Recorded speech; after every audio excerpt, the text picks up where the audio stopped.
Salve, salve você que gosta de informação e bom bate-papo. Seu lugar é aqui no Só Resenha, o podcast feito para criar interação entre o apresentador e o convidado e para matar a minha e a sua curiosidade. Hoje estou aqui com ninguém menos que Vinícius Antony, que é, vamos lá, faixa preta de karatê. Ixi, Maria. Boxe, começou Não, no boxe. boxe eu comecei, foi a primeira, aprendi a andar no boxe. Aprendeu a andar no Por isso boxe. que eu encho o saco de todo Então, mundo que caminha errado. Ninguém melhor que você para se apresentar, Vinícius.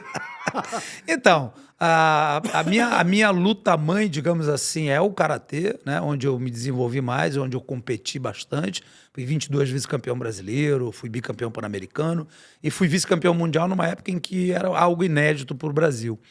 E me desenvolvi muito nisso. Então, hoje eu sou presidente de uma associação internacional, que é a IAKJ, International Association of Karate Jutsu. Tem que ter nome em inglês, que é mais bonito. Mais bonito, é mais e aí, bonito, né? e conecta mais com as mais pessoas grife, fora. é. Então, hoje a gente tem representação em Portugal, Itália, França, Suíça, Bélgica, Estados Unidos, enfim. Está crescendo e o foco dessa associação é formar professores de alto nível, porque o que a gente vê na luta, né? Aí, bom, só para concluir a formação, sou profissional de educação física, sou faixa preta de jiu-jitsu, sou quinto dan de jiu-jitsu, peguei minha faixa preta com Alexandre Paiva no ano 2000, então são 24 anos de faixa preta. Sou faixa preta pela UACO de kickboxing e thai boxing e tive uma formação com o Marco Bruschelli, que é um professor de Muay Borão, italiano, professor de Muay Borão. Que nada mais é do que os antigos estilos de Muay Thai, tá? E fora isso, cara, venho me especializando de diversas maneiras, sou autodidata, gosto de estudar pra caramba. Hoje em dia, na época de escola, eu matava aula pra caramba, ia pegar onda, adorava pegar onda, pego onda até hoje, mas hoje eu entendi, cara, a importância, né, do conhecimento, como é uma coisa devastadora na tua vida pros dois lados, quando você não tem e quando você tem. Ela transforma a coisa toda, não tem limite porque você pode aprender, não ocupa espaço, não tem peso. Então, cara, é só aprender. Eu falei, cara, é só aprender. E hoje em dia a informação é tão acessível, né, que em vez de você ficar boiando na internet e não vendo nada, eu estudo igual um louco. Então é pedagogia, neurociência, fisiologia, biomecânica, tudo que você imaginar que dá para estudar, nutrição, eu estou estudando. Cada ano eu pego um ano para me especializar em alguma coisa. E dá para ver muito, né? A gente estava conversando aqui fora do ar. Uma coisa que Primeiro, agradecer a sua presença. Obrigado. E vamos pedir para o pessoal seguir a gente? Claro, Olha por só, favor. Se inscreva aqui no Sua Resenha. Pô, se você não está inscrito, se inscreva. Ative o sininho para você, né, ser notificado dos novos programas, dos novos conteúdos. Já aproveita, pega esse conteúdo aqui e compartilha com a tua turma de jiu-jitsu, de boxe, de karatê, de MMA. E se inscreva também no nosso Instagram, que é o @SóResenhaPodcast, porque lá você vê os cortes, tem uma noção mais ou menos do conteúdo todo, vem aqui pro canal e assiste o programa todo, beleza? E segue o mestre também, mestre. Meu @Vinícius Antony, Vinicio, que na verdade é Vinicio Antoni, porque é italiano. Mas só minha mãe me chama assim, então é Vinícius Antony mesmo. Bom, se eu falar Vinícius Antony, ferrou, meu. A hora que eu paro na portaria, o seu Denilson Antônio tá aqui embaixo. Aí, pô, então fala, é Vinícius. Pronto, Vinícius aí todo mundo Antony entende. com Y, né, mestre? Isso. Então, pro pessoal, então obrigado aí a sua presença. Show. E Indicação do meu querido Ângelo Vargas, não tinha como não atender o chamado dele. Aquilo é uma pérola. Quem teve a oportunidade de ser aluno dele sabe do que eu estou falando. né? É. Uma coisa que me chama a atenção nos seus conteúdos, como eu estava falando aqui que eu fiquei maratonando você há muito tempo, a riqueza que você tem, a tua capacidade de se expressar. A riqueza que você tem de ser um cara assim, muito didático, que é difícil, né? Você retém a atenção das pessoas, as pessoas se sentem atraídas por você, pela tua capacidade de explicar, de ser didático, assim, uma coisa que a gente está conversando aqui, que você falava do pé do Borrachinha lá atrás ainda, o Borrachinha ainda estava no ar, né? Não, mas ele pisa de uma maneira que ele tem que pisar 90 graus, tem que pisar para cá. Porque são nuances, né? São nuances da técnica que é super normal. O leigo, né? O espectador, o fã, ele não tem obrigação de saber. Quem tem que saber é o cara que é técnico. Eu trabalho com isso. Meu trabalho durante décadas foi minuciar técnicas, né? Então, o meu olhar é completamente diferente. Quando eu, por exemplo, critico ali um posicionamento técnico do Poatan, chove de hater, né? Que é maluco, né? Não estamos contestando o resultado. Ninguém está falando nada a respeito de eficácia, e sim sobre eficiência. São duas palavras diferentes. Eficiência é fazer bem feito. Eficácia é fazer aquilo que deve ser feito na hora que tem que ser feito. Então, ele é extremamente eficaz. Tá? Ele tem quesitos que suplantam essas pequenas deficiências técnicas. Por quê? Porque é um cara que tem todos os outros quesitos muito bem servidos. Então, eu sou um cara que gosta de fazer isso. Eu gosto de minuciar a técnica. Sempre fui assim. Só que eu entendi o seguinte: ao longo da minha carreira como atleta, né, eu vi vários professores que eram exímios lutadores, mas que não sabiam explicar. Os caras não sabiam ensinar. Isso faz muita diferença. Faz muita diferença. E foi uma das coisas que eu estudei, por isso eu me aprofundei, para entender os sistemas de aprendizagem. A gente tem 3 sistemas de aprendizagem: o visual, o auditivo e o sinestésico. Se você não souber mostrar para o espectador ou para o aluno, no caso, como ele tem que se sentir na hora que ele está fazendo a coisa, muitas vezes ele não entende. Eu tenho um depoimento do Lyoto Machida gravado para mim, que roda na internet aí, que ele fala, no caso do Vinícius, ele virou uma chave na minha cabeça que mudou tudo. E mesmo eu tendo o meu pai, o pai dele, que é um dos maiores mestres vivos do karatê até hoje, o grande Sensei Machida, ele tinha o pai dele do lado dele para orientar, e o Shinzo Machida, o irmão, que é outro cara fenomenal, mas ele não conseguia entender coisas simples, porque a didática, a maneira de explicar, não conseguia alcançar ele. E eu entendia como o Lyoto funcionava. Tá? E é uma coisa que eu sempre aprendi. Eu ouvi essa frase do Nelson Mandela. Perguntaram para ele assim, como é que você faz para ser tão foda, né? Em qualquer debate, em qualquer argumentação? Ele fala, eu sou sempre o último a falar. Porque eu escuto o que todo mundo tem a dizer, né?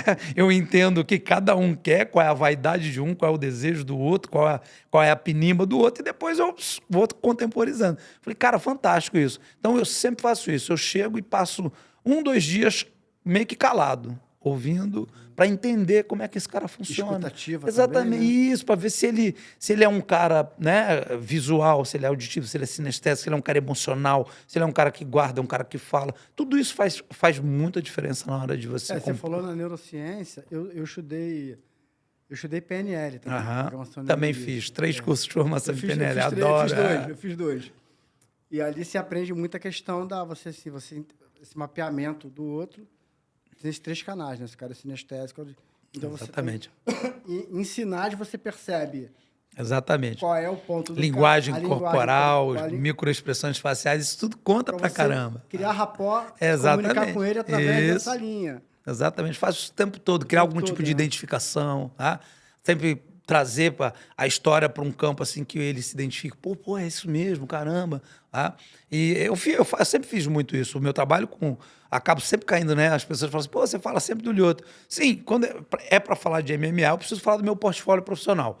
Com quem eu trabalhei dentro do MMA, né? Eu trabalhei com 4 pessoas efetivamente, que foi o Vitor Belfort, Lyoto Machida, o Heber de Almeida, que foi atleta do Bellator durante o tempo, agora está no Karate Combat, e o Gregory Rodrigues, que está aí na porta do top 10 no UFC, desafiando o Borrachinha, aliás, né? Que foi meu aluno durante quase 3 anos, foi um cara que eu praticamente inseri ele lá no UFC através do Jorge Guimarães, que é outro grande amigo meu e que é empresário dos grandes, né? Sim.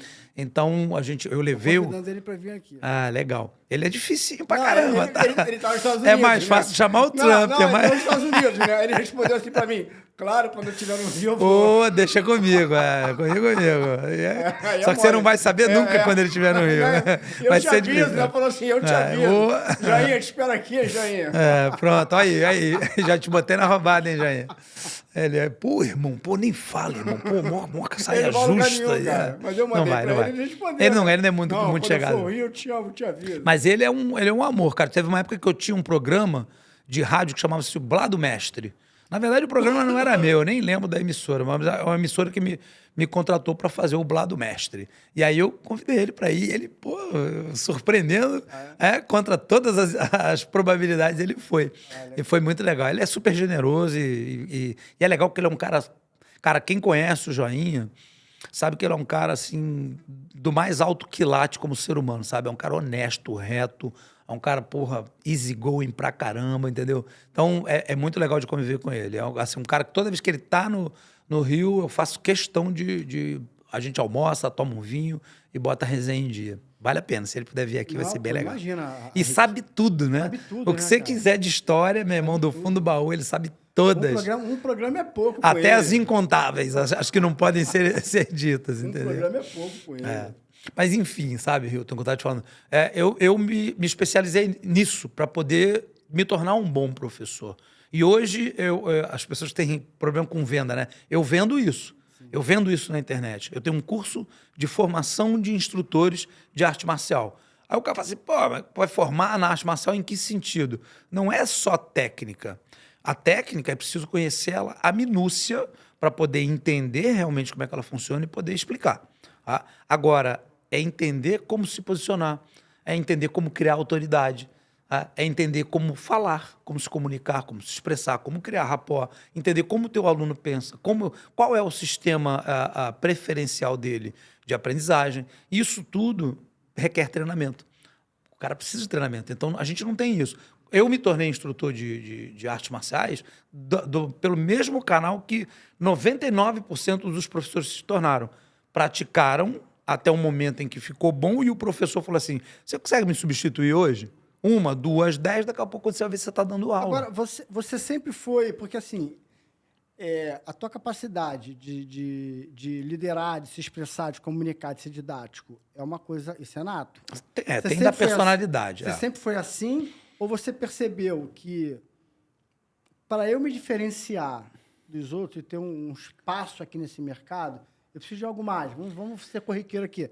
Pô, cara, deixa eu melhorar minha comunicação. Pô, eu sou bom. Deixa eu melhorar isso aqui para eu... Pô, eu sei treinar, sei a técnica. E agora, assim, pô, sei ser muito didático. Deixa eu te falar, sim, às vezes tem que ser isso. Às vezes você precisa ser... Você tem que ser basicão. Você tem que entender quem é a tua plateia, né? Sim. Quem é que tá te vendo. Aí você tem que ser basicão. Você vê que eu faço um mix, né? Quando eu tô no podcast, às vezes eu vou usar ali uma força vetorial, alguma coisa do gênero, mas logo em seguida eu explico de uma maneira mais no popular para ele entender que tudo que se mexe gera energia, né? E essa energia gerada é um vetor. Mas essa é a facilidade, desculpa te cortar, Vinícius, essa é a facilidade do grande comunicador. Porque quando você traz sempre para uma analogia, para uma metáfora, por exemplo, assim, muito técnico, quando você está desenhando para a pessoa, aí o cara aprende. Porque você vem com a informação técnica científica. Ele ali meio... É cansativo e, às vezes, intangível para o cara. São dois processos. Um é o cara ter o entendimento intelectual da coisa. Tem muita gente que tem um discurso e fica só no entendimento intelectual. O cara até sabe mais ou menos o que é, mas a fundo não sabe. Exatamente. Então, ponto, tu eleva aqui entendimento intelectual. Depois amarra com o quê? Com uma analogia, com uma metáfora, com uma explicação assim, muito técnica. Traz para algum, né? Aí amarra. Isso aí. Porra, aí o cara... Aí eu falo assim, pô, esse cara entende do que está falando, né? Isso é um processo de criação de autoridade, né? Muitas pessoas acham que o título é importante para o lutador, para o professor, né? Não, o professor não é importante o título. Tá aí o Bernardinho que não nos deixa mentir, né? O cara que é um monstro como técnico, mas como jogador não foi lá, né? Não, nem foi perto foi ok, mas foi não foi exatamente. Eu, como atleta, fui ok. Apesar de ter, você vê assim, 22 títulos de campeão brasileiro, vice-campeão do mundo, na verdade, eu fui... Cara, é uma história até, às vezes, quando eu faço palestra, né, eu falo sobre isso, eu falo, não sei nem por que eu falo sobre isso, que é meio embaraçoso, né? Porque eu fui 4 vezes vice-campeão do mundo. Então, assim, 4 vezes eu bati na porta e não consegui. Falo assim, mas não é embaraçoso porque eu entreguei tudo que eu tinha para entregar. Não foi porque eu tinha mais para dar e não dei. Foi porque eu dei tudo mesmo e o cara era melhor. Então, só tem um campeão. Então, foi ok. Foi, entendeu? É isso. Agora, eu entendi o seguinte, cara, eu tô num esporte que é dominado pelo japonês, né?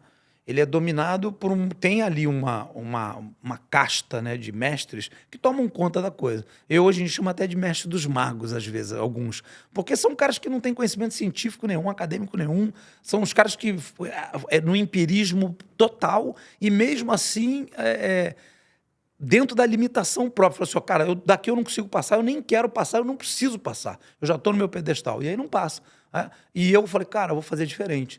Primeiro eu vou olhar para onde ninguém está olhando, né? E depois, porque assim, arte marcial, ela tem aquela história, né? É uma arte milenar. Todo mundo fala, o karatê é uma arte milenar. Não é nada de milenar. Milenar são as artes marciais. O karatê é uma arte super moderna. Só que ela veio evoluindo com o tempo até se tornar karatê. E esse passado pregresso dela foi deixado para trás. Neguinho simplesmente abandonou. E só se fala daquilo que foi apresentado para o Brasil, para o mundo, para o Brasil não, para o mundo, né? Depois de 1958, que foi o quê? Um Japão reconstruído pós-guerra, onde eles formataram as artes marciais japonesas para serem esportes olímpicos. O judô foi extremamente bem sucedido, o karatê bateu na trave 500 vezes e não entrou. Foi uma vez agora com uma apresentação, acho que em Tóquio, né? Em 2020, e já botaram para fora. Talvez seja lá, né? Porque foi lá. Exatamente, o nego deve ter forçado a barra. Essa é uma pergunta, porque assim, dos esportes de luta, o judô tá, o taekwondo tá, o boxe tá, luta greco-romana, a esgrima não tem contato diferente. É diferente. Tá. Cara, o karatê é famoso, o karatê, assim, aquela coisa da criança nasce, o karatê, o tudo é karatê, né? E que era Kung Fu, né? O barato é esse. Que era Kung Fu. Mas legal, porque o karatê vem do Kung Fu também, entendeu? Como é que o karatê nunca foi para uma Olimpíada? Organização, para meu desgosto, né? O meu sonho era ser atleta olímpico, fazia parte do meu planejamento de vida.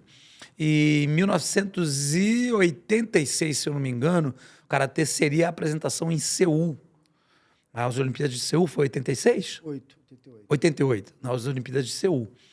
E eu treinava como um louco para poder fazer parte dessa Olimpíada. Ia ganhando tudo que eu podia, ia colecionando título. E quando chegou, faltando 1 ou 2 anos para os Jogos Olímpicos, quando estava certa já a participação do karatê, veio uma cisão do órgão regente do karatê, que na época era a World Union Karate Organization, a VUCO, a gente chamava de VUCO aqui no Brasil, e separou-se em 2 associações, 2 federações internacionais.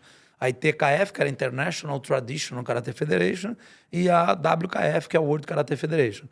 Qual era a diferença? Uma parte dos mestres, dos magos, ficou, e até entendo, ficou magoado, digamos assim, com o excesso de regras olímpicas. Porque aí o que eles fizeram? O karatê tradicional não tinha categoria de peso.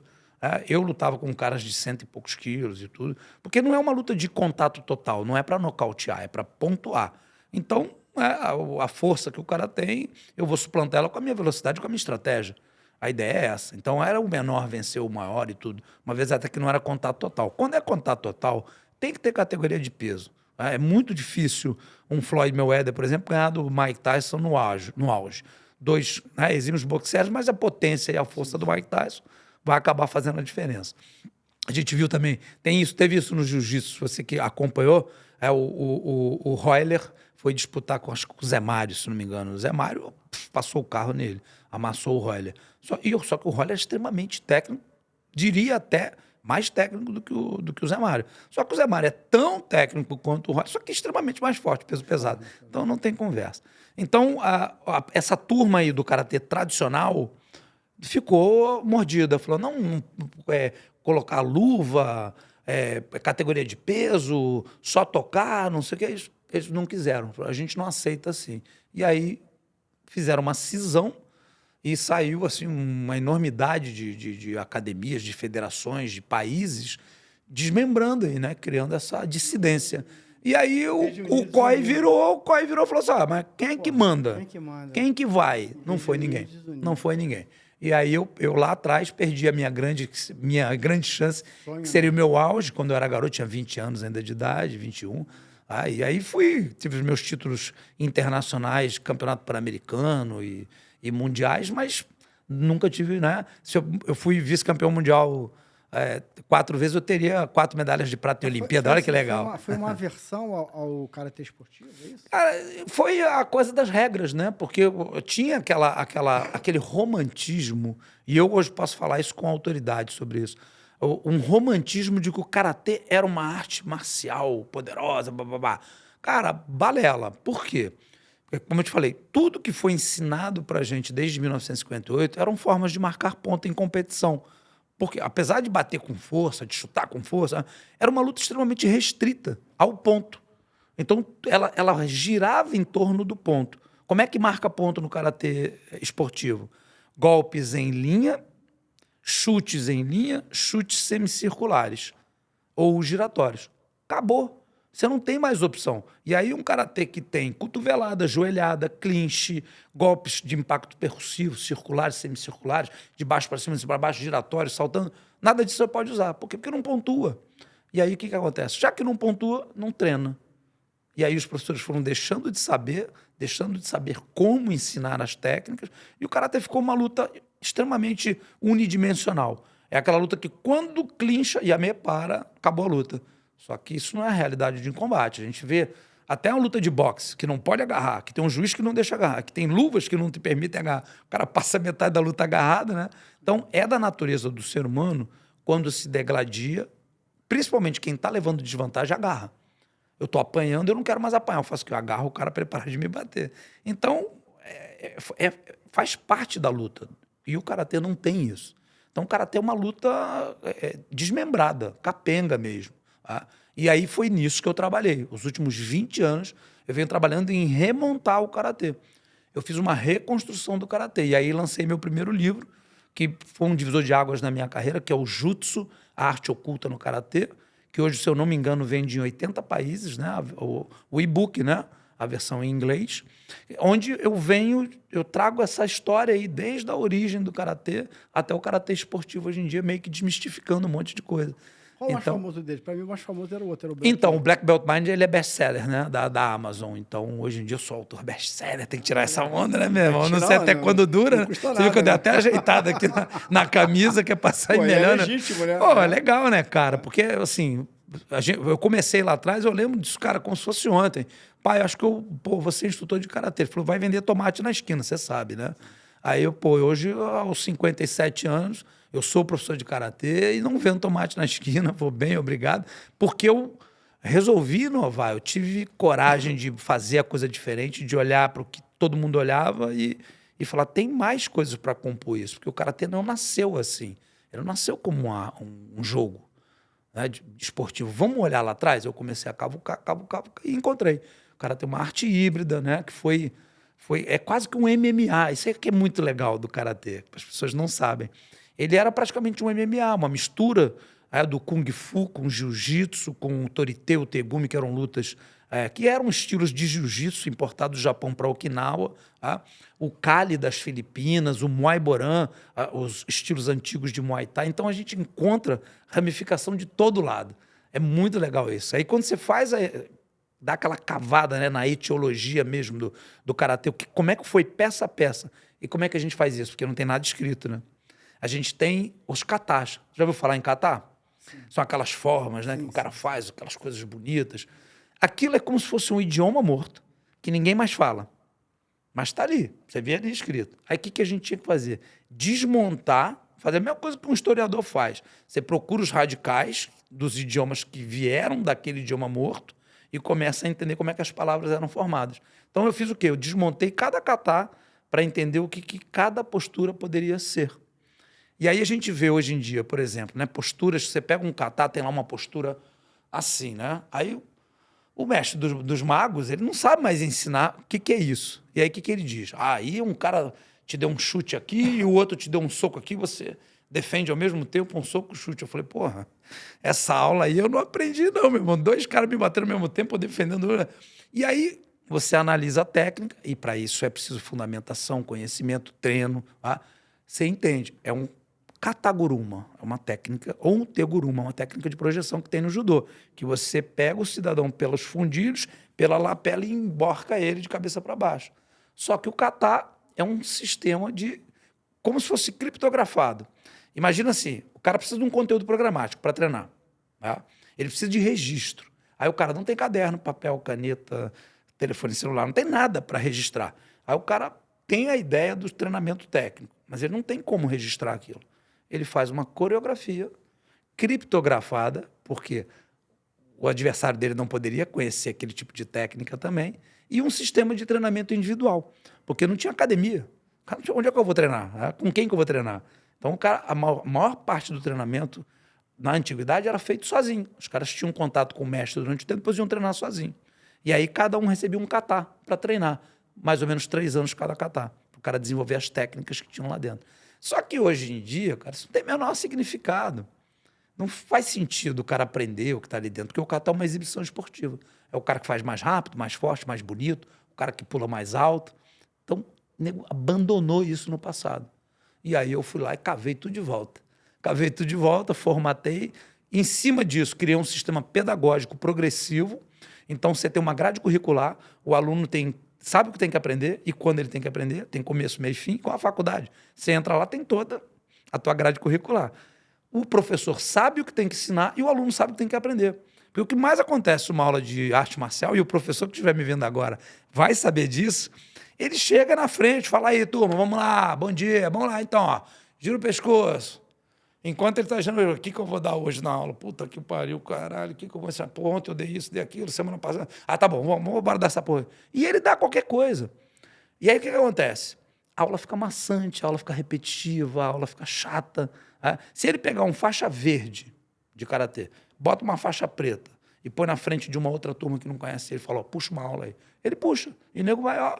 Por quê? Porque ficou tudo igual, cara. Ficou tudo igual. Não há um sistema pedagógico progressivo onde o aluno vai aprendendo, sabe, de forma acumulativa e vai acrescendo o conhecimento dele. Ele só aprende uma gama ali de golpes que usa em competição e vai se aperfeiçoando ao longo do tempo. Então, eu fiz exatamente o contrário. Eu montei um sistema pedagógico progressivo, que hoje eu ensino isso. Tem instrutores formados aí para o mundo todo. Assim, eu posso dizer que você é um dos principais, o principal guardião do karatê. Assim, exatamente. E tem gente que fala que eu não gosto de karatê. É mesmo? Porque, assim, eu uso... Por exemplo, eu fiz algumas coisas... Eu estudei comunicação e eu entendi que o gatilho da disrupção é um dos gatilhos mais poderosos que tem, né? Porque quem fala mal de você, fala para todo mundo. Quem fala bem, fala para 1 ou 2. Não é isso? Eu falei, então eu vou fazer um diferente. No karatê tradicional, Shotokan, não se usa, por exemplo, a graduação da faixa coral. Tá? A graduação da faixa coral, como todas as graduações, ela foi feita pela Dainippon Butokokai, que era uma secretaria das artes marciais que foi instituída em 1890 e pouco para normatizar as artes marciais no Japão. E eles é que criaram as faixas e os rankings. Depois, as outras federações foram baseadas naquilo, adaptando as suas versões. Tá? Então, o que eu fiz? Eu peguei o sistema de graduações deles, o primeiro, o original, e a minha associação assumiu esse sistema. E nesse sistema, que para mim é o mais justo, é como é feito no jiu-jitsu brasileiro. A faixa ela vem por tempo e por qualidade técnica e dedicação, e não por dinheiro. No karatê, assim como em outras modalidades, o cara paga um exame de faixa caríssimo, vai lá, às vezes bosta de exame, não sabe do que está fazendo, não tem capacidade física, psicológica, técnica, mas vai lá e pega uma faixa preta. Por quê? Porque pagou uma grana. Tá? Aí tem aquela coisa, poxa, mas a pessoa não pode ser faixa preta? Pode, todo mundo pode ser faixa preta. Qualquer um. Tem gente que fala assim, pessoas comuns não viram faixa preta. Isso é bobagem. É igual carteira de motorista. Todo mundo pode ter. Se você vai dirigir bem ou não, é outra história. Tá? E aí existem os níveis dentro da faixa preta. Mas tem uma coisa que tem que ser igual para todos. O comprometimento. Eu não posso ir fazer karatê 2 vezes por semana durante 10 anos e depois querer ser faixa preta. Não. Você tem que ter algum tipo de entrega, algum tipo de doação, algum tipo de contribuição dentro da arte. Tá? Você tem que lecionar, você tem que escrever artigos, você tem que cooperar de alguma forma para que a coisa aconteça. Tá? Não é só ir lá e fazer minha aulinha e ir embora para casa. Era assim que se entendia o sistema. E eu acho que ele é muito justo. E aí, dessa maneira, não se cobra para fazer exame. É por serviço prestado. Há quanto tempo você treina? Você se dedica? Tem isso e aquilo. Tem gente que tem limitação física, tem gente que tem limitação cognitiva, tem gente que tem limitação, né, de várias formas. E você pode agraciar esse cara com a faixa preta. Vai depender da dedicação dele, do quanto ele se doou para a coisa. É esse sistema que eu adotei. Entendeu? E aí já crio uma disrupção. Os caras me vendem faixa coral. Cara, eu tenho... De faixa preta de karatê, eu peguei a faixa preta de karatê em 1989. A gente está falando aí de 35 anos de faixa preta. Tá? Então, cara, o Dan, se eu fosse fazer exame de faixa por qualquer federação, hoje em dia eu seria o 8º Dan. Tá? Eu já estaria nesse tempo, quase que porque é questão de tempo, né? Na verdade, faltam 2 anos para ser o 8º Dan. E Vai até qual? vai até 9º, mas hoje em dia o 10º era uma homenagem póstuma. É igual tipo Marechal, sabe? Marechal só se o cara for pra guerra ou se morrer, né? E aí o 10º Dan é isso, é póstumo. Em vida você vai até o 9º, tá? Mas eu acho que o jiu-jitsu adotou o 10º, eles dão o 10º.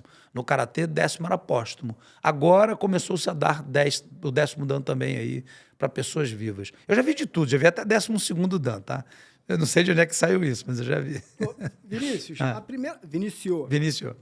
É um Vinícius só. É. A primeira vez que eu ouvi falar em você foi em 2009.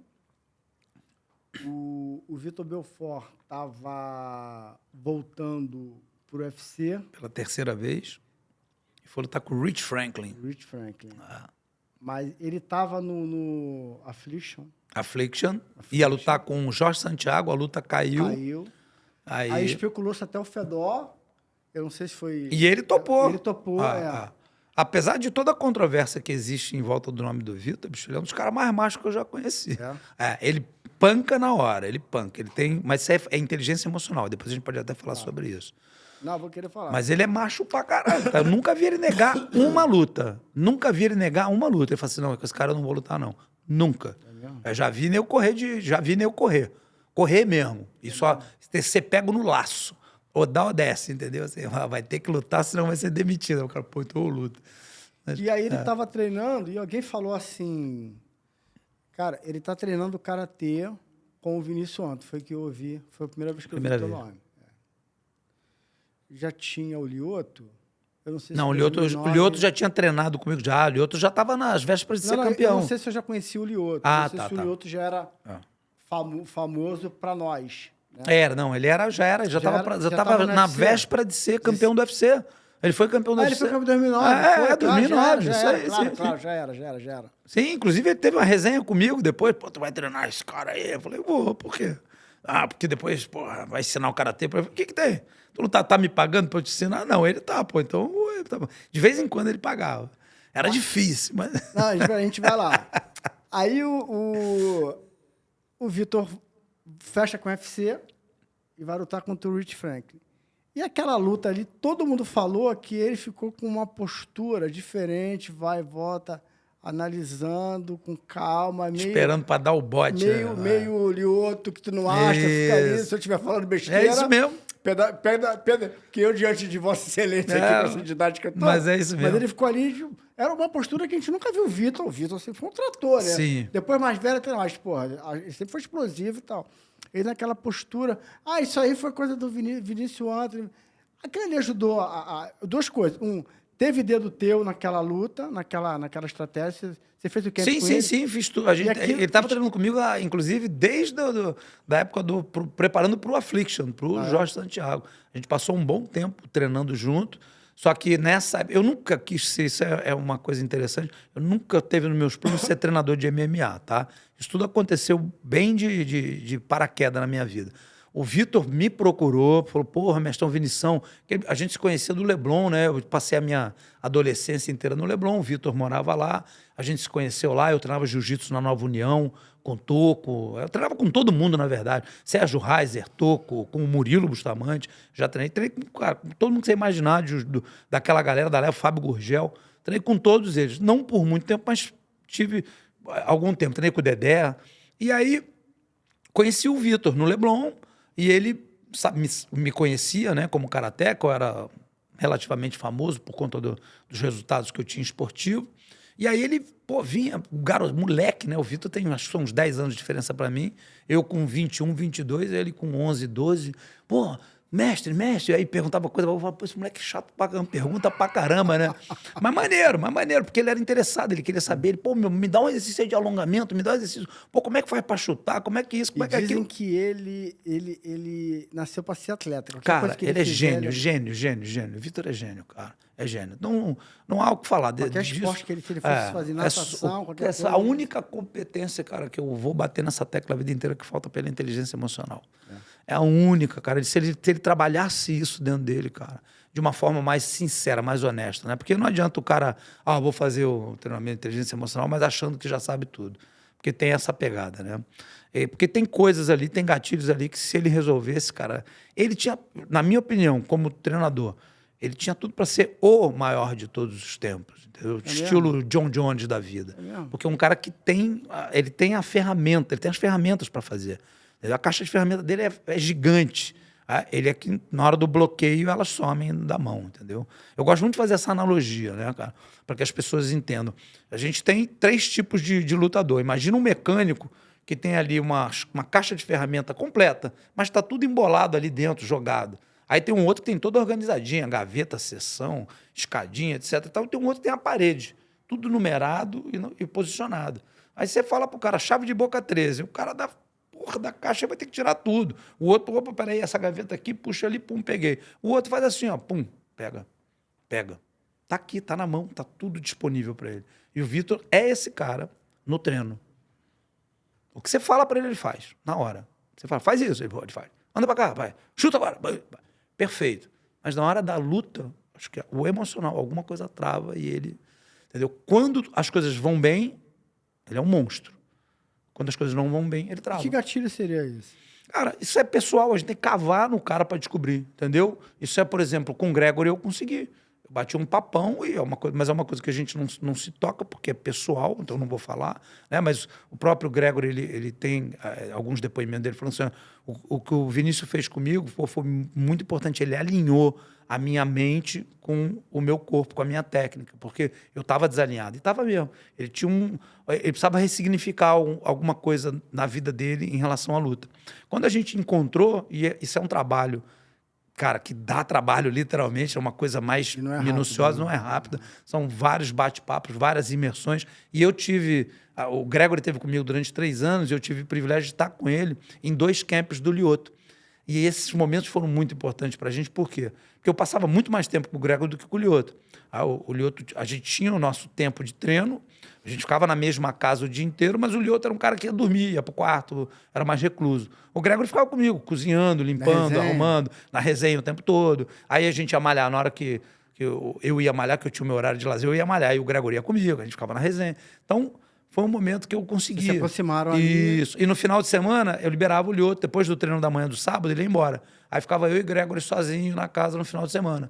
E era a hora que a gente batia os papos mais profundos. Aí eu fazia um trabalhinho, eu também fiz formação, a galera zoa, eu fiz formação de coach, né, da Frebracis, da UL, fiz um curso de inteligência emocional com o Marcelo Lillmann, que é fantástico, uma imersão aí de uma semana que foi muito legal.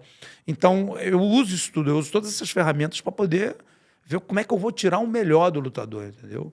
E aí você vê, às vezes, cara, coisas que nenhum treinador vai nem prestar atenção. Eu tô lá procurando, tô lá cavando. Esse é o meu trabalho. Então, com o Gregory funcionou pra caramba, com o Lyoto funcionou durante um tempo, com o Vitor não funcionou. Eu não consegui. A informação que a gente Até porque eu não tinha essa habilidade ainda, essa competência. A informação que a gente tem assim do Vitor é que se espalhou muito, né? Se espalha até hoje para algumas pessoas, era que ele amarelava. É isso. É isso. Ele amarela. É amarelo. A tal luta dele com o Vanderlei, parece que ele não quer entrar. Sim, e você vê que quando parece que é uma reação de pânico, ele não queria, né? Ele Deus bate falou para ele que ele não. Falou alguma coisa dessa, assim, ele não queria. É sempre Foram tirar ele lá da o enredo é parecido sempre.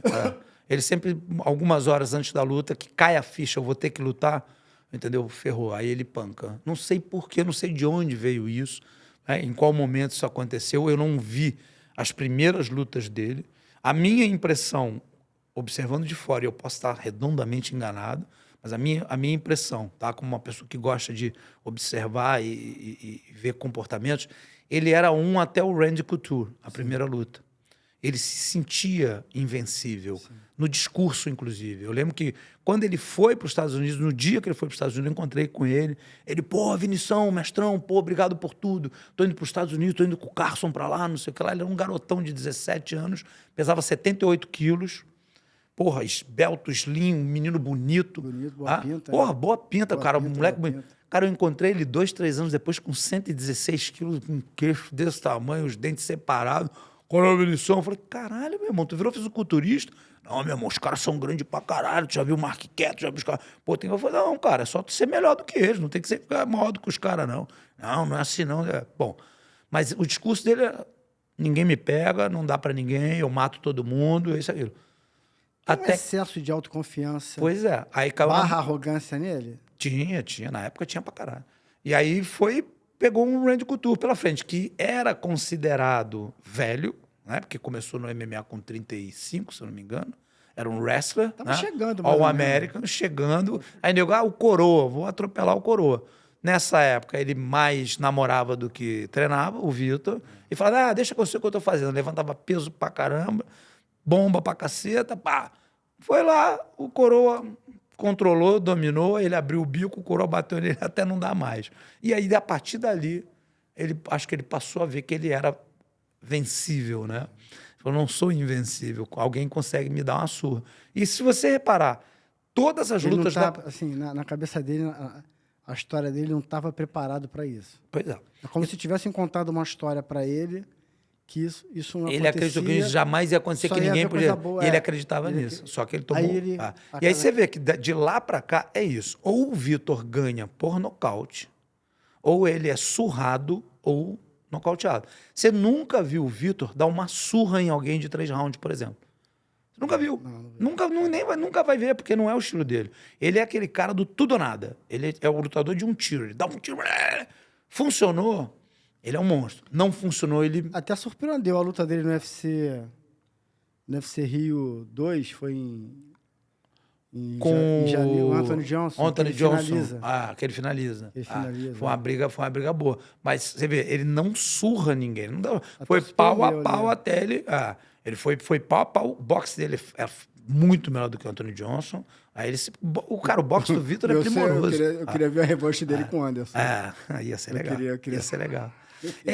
Cara, aí você vê... Ou então no boxe, aquela essa luta que foi eles toda fazem. no mental, né, cara? Foi toda no mental aquela luta. Foi toda no mental. Eu vi que ele perdeu ali na encarada, né? Na encarada pra mim foi isso.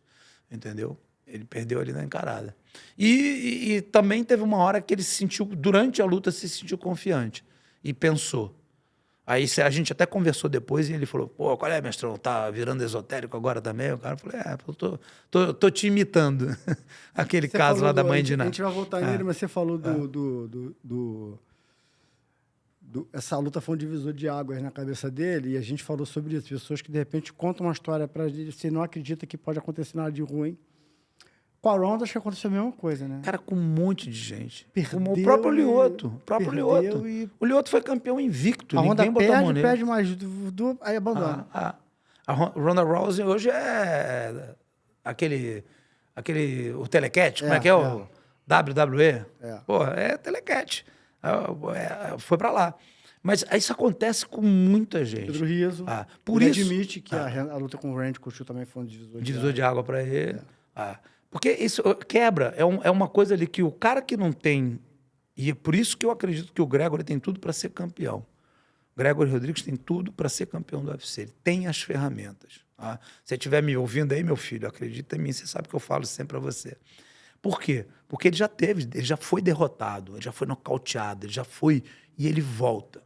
Ele volta mais forte. Ele volta mais focado. Entendeu?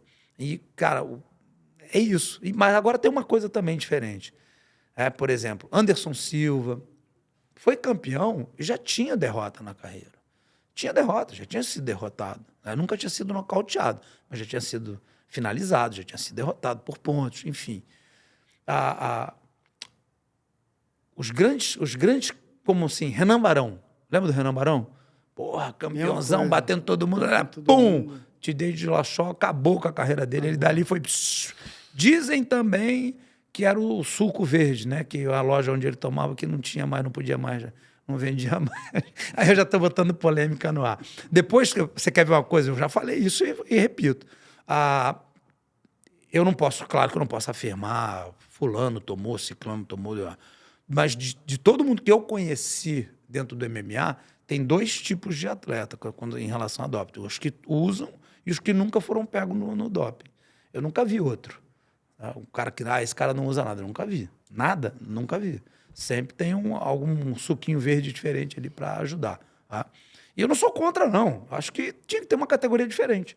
Tinha que ter uma categoria do pessoal aditivado e do pessoal não aditivado. Porque senão fica injusto com quem não é e disputa com quem é. Tá? Porque a gente vê hoje claramente, tem atletas que estão no produto, tá? Mas que, apesar de ter rigorosíssimo antidoping da usada, eu já testemunhei, só que nego acha jeito de burlar, cara. Nego burla na Olimpíada. Burlaram durante décadas na Olimpíada, não vão burlar. Não. Vão burlar, dá jeito, entendeu? Então, quer dizer, você vê que depois da época quando a usada entrou no UFC, muita gente que era de ponta caiu. E teve o fenômeno Michael Bisping, que era um cara que não ganhava de ninguém, ganhava ali uma, perdia outra, ganhava uma, perdia outra, ia se mantendo Sempre no foi evento. ok, nunca foi... Sempre foi ok. De repente virou campeão.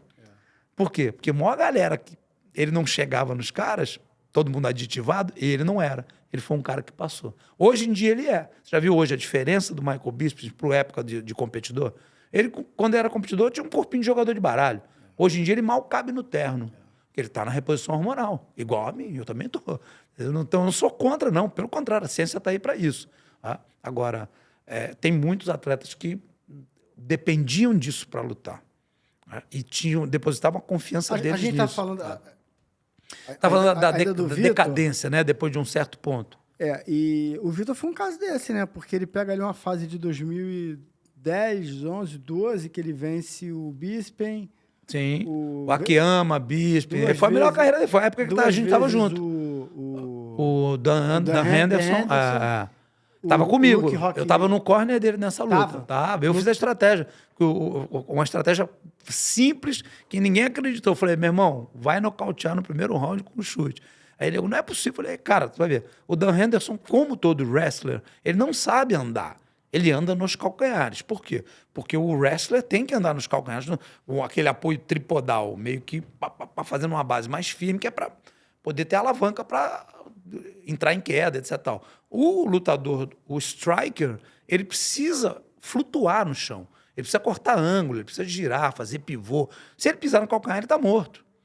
Entendeu? Então, é por isso que eu bato tanto na tecla de nego anda, flat foot. Cara, não tem modalidade no mundo. Eu falar, o Muay Thai se luta plantado. Luta plantado grosso. Vai ver o Boacal, o Porpramuco, para ver se ele luta plantado. É ponta do pé o tempo todo. Inclusive, os golpes são dados em ponta de pé no Muay Thai pra caramba. Tá? O cara fica na ponta do pé para desferir o golpe. Então, eu estava falando, desculpa. A gente está falando isso acontece de vez em quando, hormonal. Tá? Não, mas estava falando agora você estava com o Vitor na luta que ele ganhou do Dan Henderson. Isso, e o Dan Henderson andava cruzando a perna. Quando ele andava lá, só bota ele para andar de lado, Vitor, que ele cruza a perna.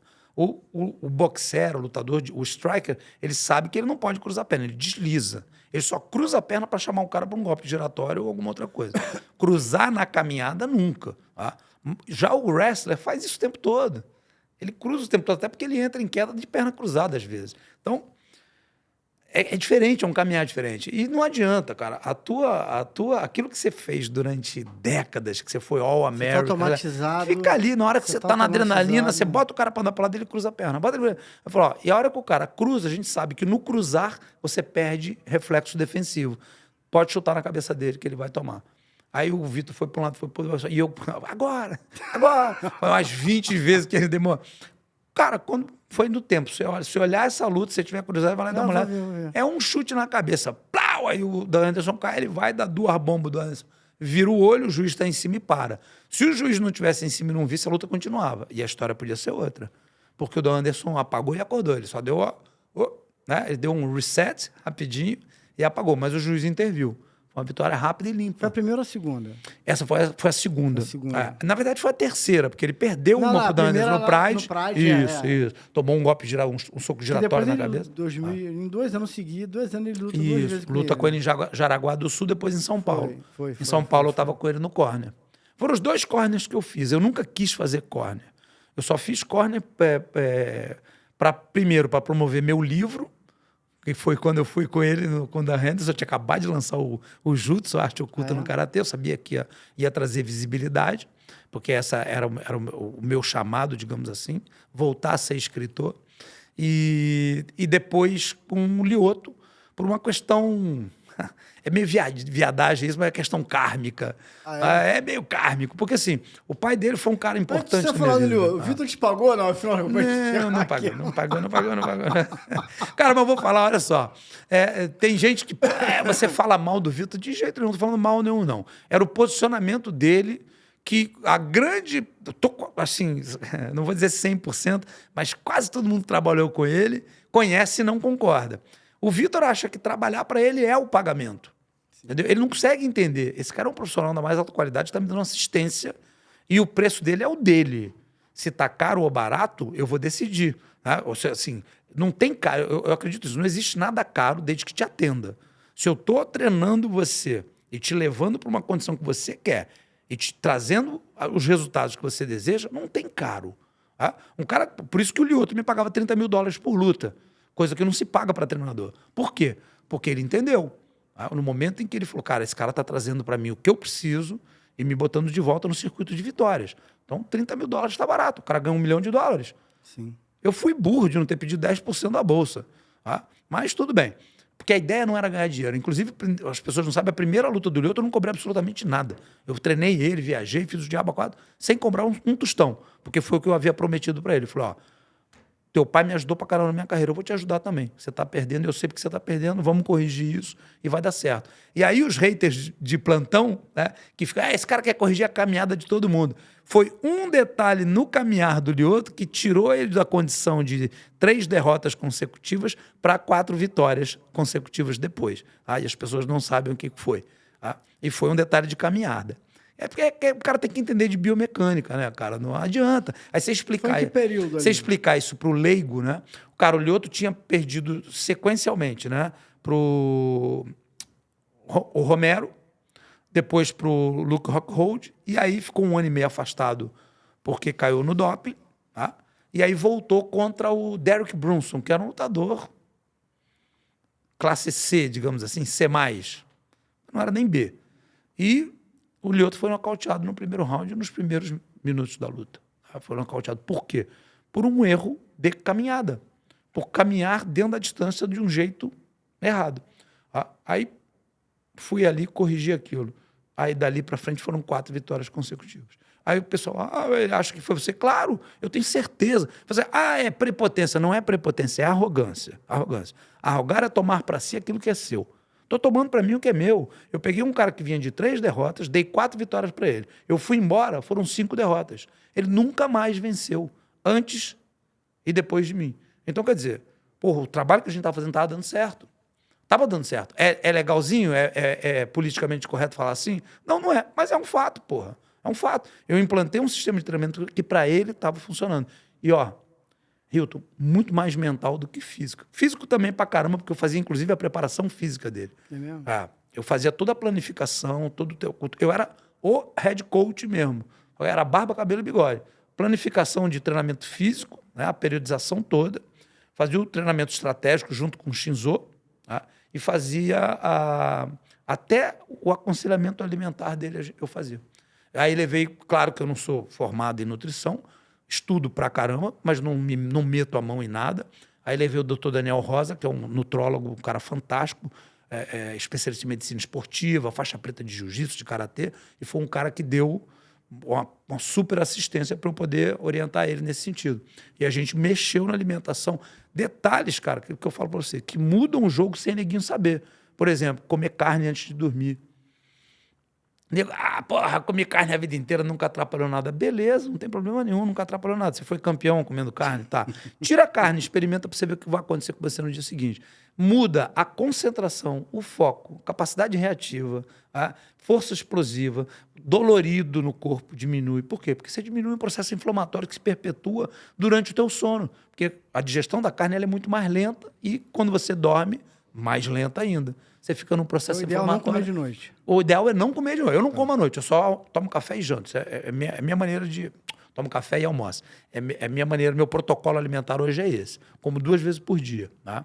Não fico em déficit calórico, porque eu supro nessas 2 refeições, principalmente a cota de proteína. Eu como, por exemplo, no almoço, 600 gramas de carne.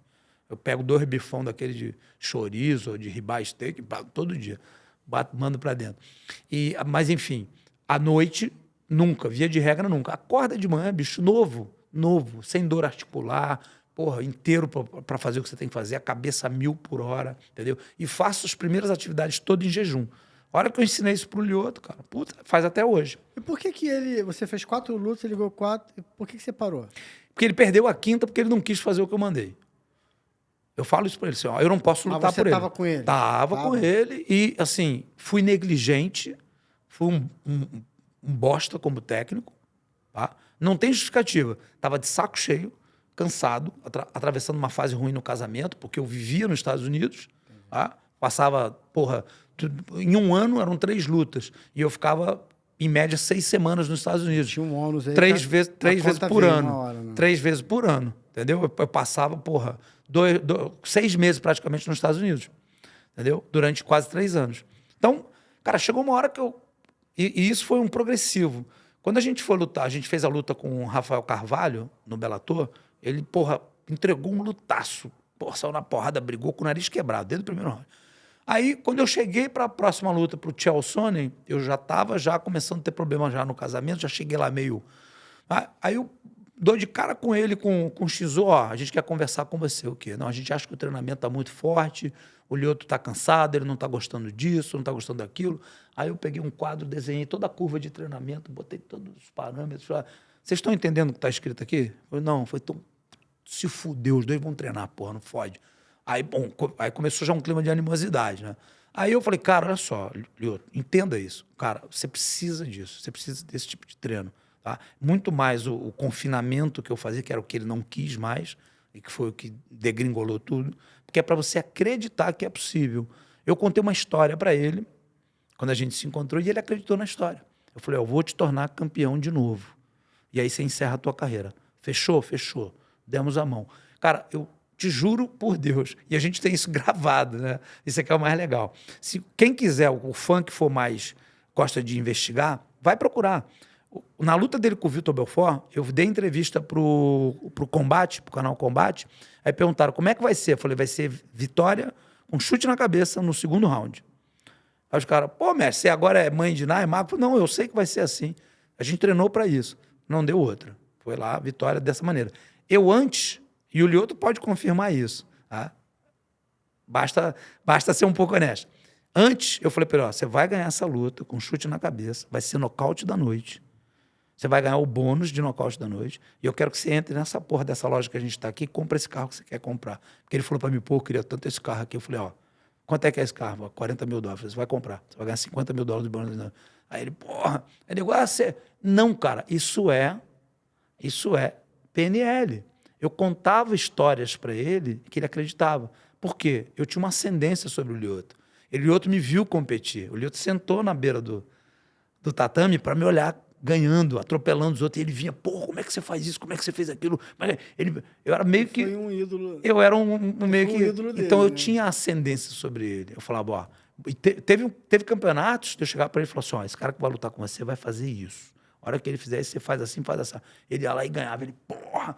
Então, eu sabia que eu já tinha essa ascendência sobre ele. Tinha um comando sobre No ele. começo da carreira dele, quando ele foi para o UFC, quem orquestrou a ida dele para o UFC fui eu. Ele não conta isso. Meu pai, ele não conta isso. Fui eu com o Joinha. Eu falei, Joinha, tem um japa aqui para te apresentar aqui. Porra, o cara é bom. Pô, eu conheço o Lyoto, tá lá no Inoki Bombaê, o cara... Eu falei, pois é, tá rolando lá uma coisa que eu não vou contar, porque não tem por que contar.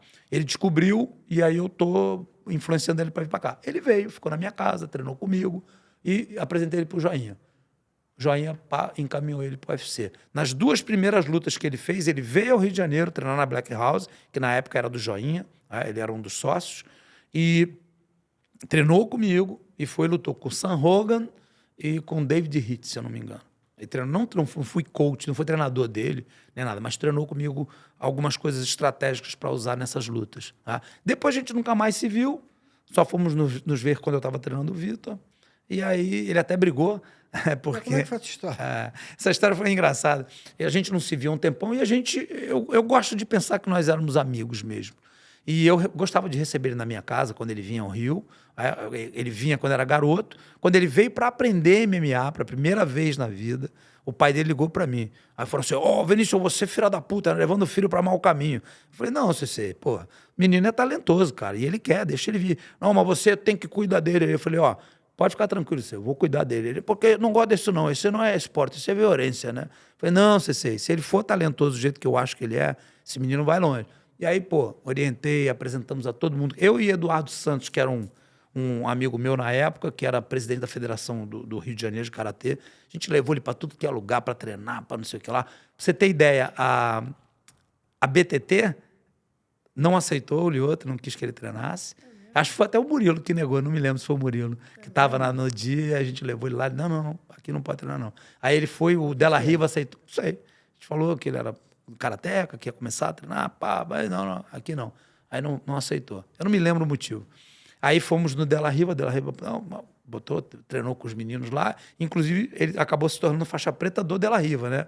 Que o Broca, que foi professor dele de jiu-jitsu lá em Belém, era aluno do Della Riva, ele acabou sendo faixa preta do Della Riva.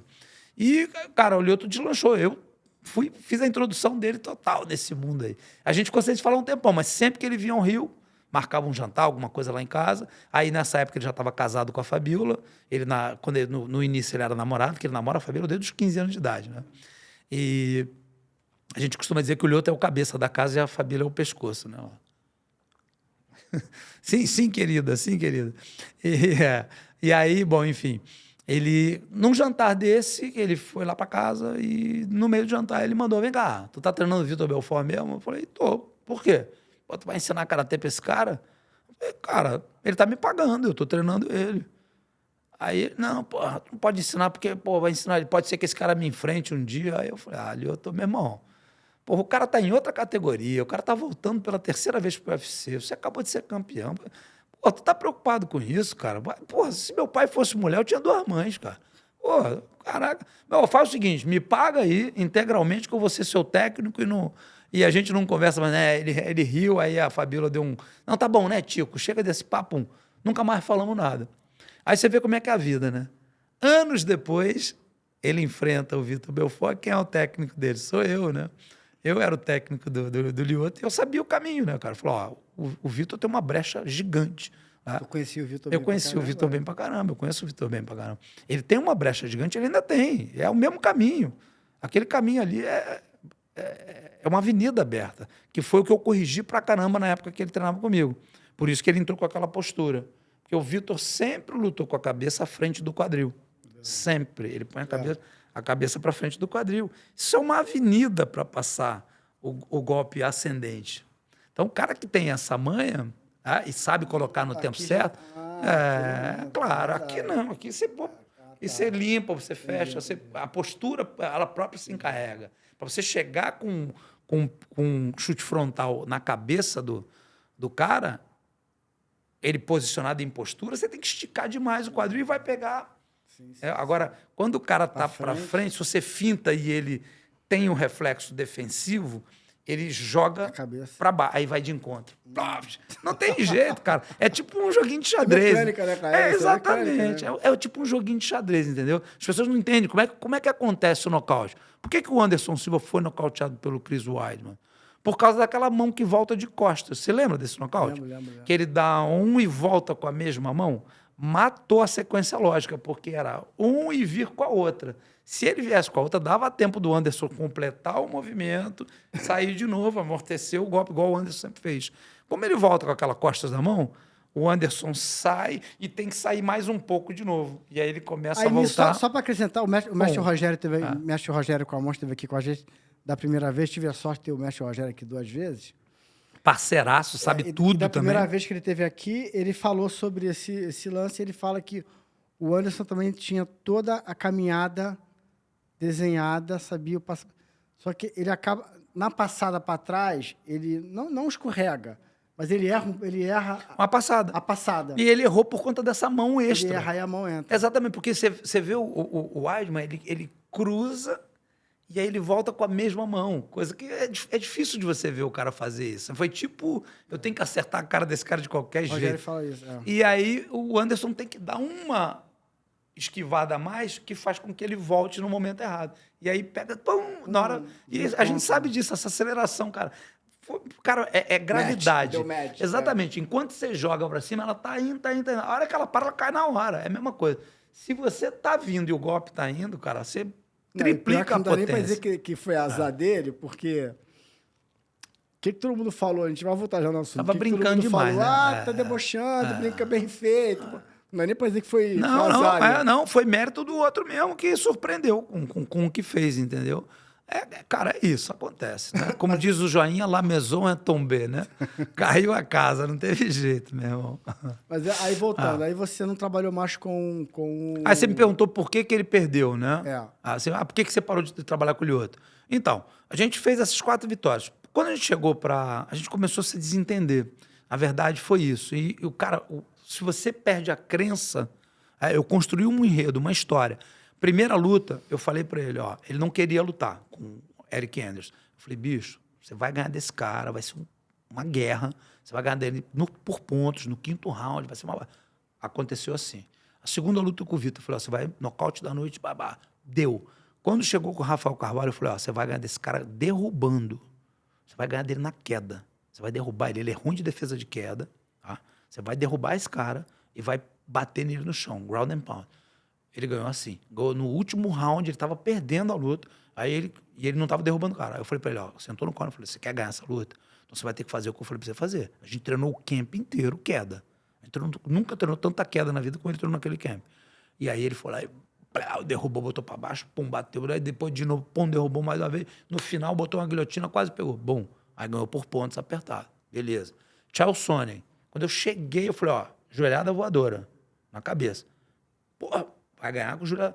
Aí ele, é mentira, você está inventando. Qualquer um que treinou comigo sabe, qualquer um que viu os treinos sabe. Eu falei isso em entrevista. Tá? Por quê? Porque o Sonnen não ataca a perna, ele ataca tronco e ele abaixa, ele inclina para o lado toda vez que ele entra, cara. A vida inteira. Ele fazia assim no wrestling, ele continuava fazendo no MMA. O Lyoto é canhoto. Eu falei, cara, é mortal. É mortal o Lyoto, é só... Pode vir. Tanto é que o Lyoto pega 2 vezes. Pega no primeiro round, depois pega no segundo de novo. Porque, assim, é a mesma coisa que... essa luta. É a mesma coisa que o Dan Anderson cruzar a perna se você fizer ele andar de lado. Ele vai cruzar. Por quê? Porque é um engrama neuromotor que já está tão fixo na memória motora dele que não tem mais como desfazer. Entendeu? É que igual o tal do andar de bicicleta. São coisas que você não esquece nunca mais. O cara fez durante... Engrama neuromotor. Isso aí. Eu falo que a pessoa...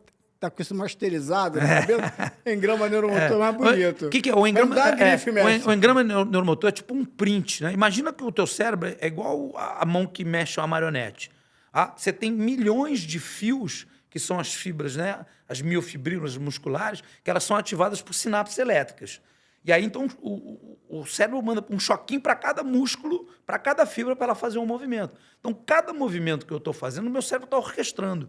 Tá? Então, a técnica é isso. Quanto mais o movimento vai sendo refinado pelo cérebro, mais certo ele vai puxando os músculos até que a técnica fique precisa, perfeita. Tá? Então, quando você atinge um nível fazendo certo ou errado, que é o caso do Chael Sonnen e do Poatan com aquele cruzado dele mais aberto, você pode, às vezes, atingir excelência naquilo.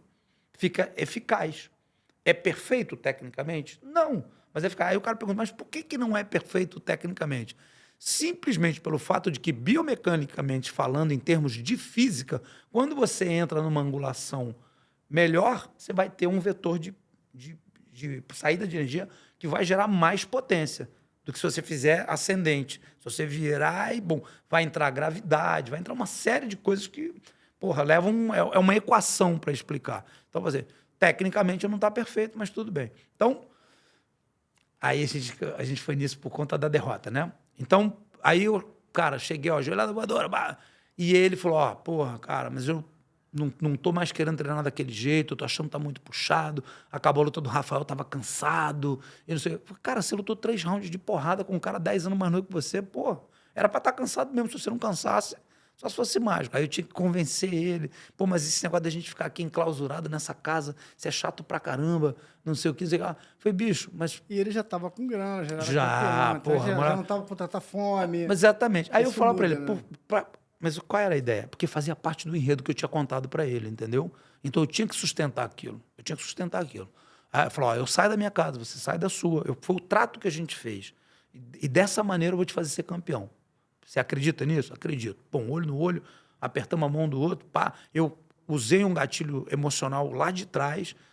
Eu falei para ele, ó, se você disser a mesma frase que você dizia para mim quando você era garoto, eu te treino. Se não, pego o avião de volta e volto para os Estados Unidos que eu não vou te treinar. E aí ele lembrou, falou, porra, eu falava que ninguém me pegava, não é isso? Eu falei, você me procurava, você puxava o meu kimono e falava assim, ó, porra, me leva lá para treinar MMS, os caras não vão botar a mão em mim. Ele falava mesmo, os caras não vão botar a mão em mim.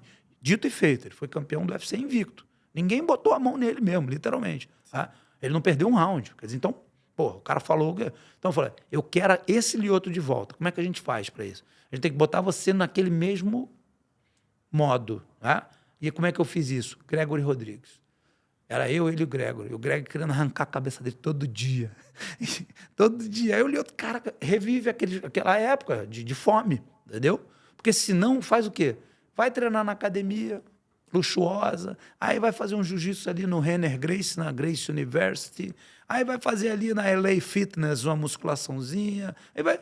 Meu irmão, não vai ganhar nada assim, é dentro de casa com um maluco igual a mim, psicopateando ele o dia inteiro, o Gregory querendo arrancar a cabeça dele todo o treino. Chegou lá, o Lyoto começou a aparecer de novo. Tudo que ele tinha para dar começou a aparecer de novo. Só que chegou uma hora que ficou claro que ele não queria mais passar por isso. Já tinha botado aí, era a quarta luta, 4 milhões de dólares extra no banco, né? Já deu aquele respiro, né? Até a atitude, o jeito que me tratava mudou, tudo foi mudando. Né? E eu já meio de saco cheio. Aí naquele camp especificamente, ele não quis o Gregory. Não é. Falei, cara, mas eu falei para você, é condição para o nosso trabalho. Por quê? Porque fazia parte da historinha que eu contei. O Gregory estava junto. Tinha que ter o Gregory. Ele era um dos personagens da história. Aí ele, não, porque o Gregory, agora ele está trabalhando aqui, ele está vendo o negócio das lutas dele. Eu falei, mas você chamou ele? Não, chamei ele que não quis vir. Aí eu, porra, Gregory, o que houve?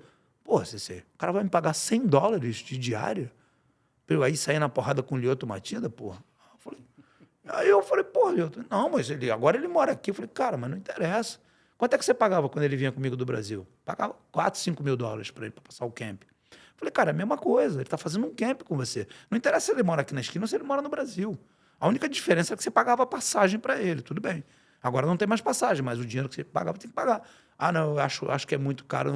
Falei, bicho, eu preciso do Gregory. Não, a gente não precisa não, tem fulano, ciclano, beltrano. Foi o primeiro mole que eu dei. E aí ele começou a treinar só com quem ele queria. Aí ganhou, nocautaço, maravilha, foi tudo ótimo, do jeito que a gente previu. No outro camp, para o Mousasi, não quero mais fazer isso. Não quero mais, não quero bater o pé. Aí, sabe o que eu fiz? Eu falei assim, o que você quer? Ele falou, eu quero isso, isso e aquilo. Eu falei, então, beleza. O treino de chão vai fazer com quem? Vou fazer com o Verdun. O Verdun vai vir para cá. E aí o Verdun ia para lá, cara, e mais atrapalhava do que ajudava, né? Treinava, porra, puta treino de luxo, auxílio de luxo, mas é um cara muito brincalhão. E aí, porra, eu propus uma coisa pro Lyoto, sabe? Cara, a gente tem uma missão, ser campeão do Bellator, que é bem mais fácil ser campeão do UFC, convenhamos. Foi, cara, tava na reta. Se ele ganhasse do Mousasi, era disputar o cinturão. Eu fechava a minha fatura, acabava o contrato com ele, puta, missão cumprida, entendeu? Aí ele, porra, eu deixei. Na última luta eu afrouxei. Começou a brincadeira, era futebol de aquecimento, era piadinha, era sacanagem. O Verdun todo dia almoçando lá na casa, a bagunça, ele ia embora mais cedo. Fazia aquela careta dele, né? Aquela cara, vai jumento? Não, vai cavalo, né? Vai cavalo. Ele faz aquela, ele faz aquela cara. Horse face, Mas, enfim. E aí, cara, deu no que deu. Chegou lá na hora de lutar, a gente fez a estratégia, eu tracei uma estratégia. Eu falei, ó, ele vai chutar a tua perna da frente para te obrigar a entrar. Ele vai te chutar com a perna da frente. Porque se ele chuta com a perna de trás, ele precisa de um deslocamento maior que ele te dá a chance do contra-ataque. Quando ele chuta com a perna da frente, ele afasta o corpo. Então, ele vai bicar essa tua perna para te incomodar para você entrar, porque ele quer te pegar no contra-ataque. Porque ele sabe que você é bom contra-golpeador, mas no ataque tem umas brechas. Então, ele provavelmente vai fazer essa estratégia. A gente treinou exaustivamente a técnica para isso. Só que chegou lá e ele não fez nenhuma vez. Foram 29 chutes na perna, 29. E ele não fez nenhuma vez o que a gente treinou. Congelou, não lutou. Tá? Aí quando chegou no vestiário, porque você... Eu falo só, bicho, meu erro foi deixar você fazer o que você fez. Por isso você pode realmente me culpar agora. Quem não lutou foi você. Tá? E de mais a mais não foi uma derrota vergonhosa. Foi uma luta feia, chata, e que deu uma decisão dividida pro cara. Agora, retrocesso. Andou para trás pra caramba. Eu assisti a luta e fiquei decepcionado. Eu achava que ele ia perder pro... Não, e do jeito que foi, né, cara? Não lutou, né? Não lutou, ele não lutou, sabe? E aí tem coisas que os fãs não sabem e não vão saber depois disso, que eu não vou falar, mas só para deixar neguinho. Porque tem muita coisa que o fã não sabe de nada, né? O fã sabe o que o artista deixa saber, né? E aí, quando tem muita coisa por trás nos bastidores, que neguinho não sabe e não precisa saber, pelo menos ainda não, aí eu tô mandando recadinho. E aí, cara, entrou a pandemia e a gente acabou se afastando. A gente falou, ó, cara, Lioto, acho que foi o que tinha que ser. Ele, que na verdade partiu dele a primeira... Ele falou, não, eu tava pensando em treinar aí com o Mano Santana, dar uma testada. Eu falei, bichão, vai com tudo, vê o nosso contrato aí, vida que segue. Entendeu? E, para mim, a amizade deveria continuar mesmo, e, enfim, mas a gente nunca mais falou de lá para cá. Só assim, uma mensagem ou outra no WhatsApp, caramba, e coisas do gênero. Mas, e nessa luta foi a luta de despedida do... Ele aposentou 2 lutadores com o mesmo chute, né? Foi a luta de despedida do Sonnen, né? Foi do Range e do Vitor, né? E do Vitor Belfort. Não com o mesmo chute, né? Um era um saltando, que a gente chama de Mike Tobigiri, que é um... A gente salta, né? A gente finta com uma perna e salta com a outra. E o outro foi o que a gente chama de Maigeri, que é um chute frontal que tem em qualquer luta. Você vê o Anderson, ele dá, e o Anderson lutou de Muay Thai igualzinho. Trás, né? Não, igual, mesmo chute. O que o Lioto deu no Vitor e o que o Anderson deu, o mesmo chute. A diferença você pode encontrar, talvez, no o chute do Anderson ainda é um pouco mais técnico do que o do Lioto, por incrível que pareça. As pessoas falam, o karatê, chute do karatê. O Lioto errou tecnicamente. Aí vamos lá naquela coisa chata do detalhista, tá? Só rotação de quadril excessiva. O Anderson, ele faz como manda o figurino, báscula. Báscula de quadril. Uap, aí faz um chicote, pega de cima para baixo. O Lioto gira o quadril na hora do chute e dispersa energia lateral. Aí o negócio é, porra, mas no nocaute, claro, meu irmão, um chute de um cara que pesa 100 quilos no meio da tua boca, cara, vai nocautear. O cara não precisa nem ser lutador de nada, não, cara. Pega um homem de 100 quilos e dá um bico no meio da tua boca pra tu ver se tu não vai ser nocauteado. Quando eu faço essas correções, né, eu falo sobre o aspecto da técnica. Se você compara os dois chutes, você vai ver que o do Anderson, ele faz um movimento de báscula, de quadril perfeito, o chute chicoteia, plau, vai e volta. O do Lioto... Eu vou chegar em casa e vou olhar os dois. Não, o do Lioto, fantástico. A gente treinou pra caramba isso. Os dois foram com a perna de trás. Foi com a perna de trás. O do Anderson, eu lembro que ele tá aqui, ele tira a perna de trás e... Ele chuta, ele fica ali ele fica ali com o tronco meio pra frente também, assim, só pra esconder o chute, e aí, de hora que ele chuta, ele pendula. É muito claro que ele olha pro... Porque eu já vi essa imagem... Pra baixo, né? Ele olha pra baixo. Para criar essa reação que eu te falei de vou levar o chute embaixo. E aí o cara contrai e a cabeça desce, não tem jeito. Quando você fecha o abdômen, né? Sim, sim. Ele olha desceu o encontro. Quando você vê que muitos lutadores tomam chute frontal, inclusive agora nesse UFC do sábado agora, teve um chinês que pegaram inclusive a foto da boca dele toda aberta com o pé do cara enfiado na boca dele. E o cara não foi nocauteado. Aí o cara tomou um bico de... Por quê? Porque pegou o cara assim, ó, indo pra trás. Não pegou ele indo pra frente. Pega ele indo pra frente, esquece. Não tem conversa, entendeu? É desaceleração instantânea. Se você botar um boxe, boxe, Vitor e Anderson, quem que você aposta? Cara, essas lutas aí de... O Vitor é muito mais... O Vitor é muito mais boxeador, eu acho. É a minha opinião. Pode ter gente aí que não vai concordar, mas em tratando-se de boxe inglês... Esses eventos Fight Music. Cara, o boxe do Vitor porra... Cara, ele lutou com o bíceps rompido, né? Com o Jacaré.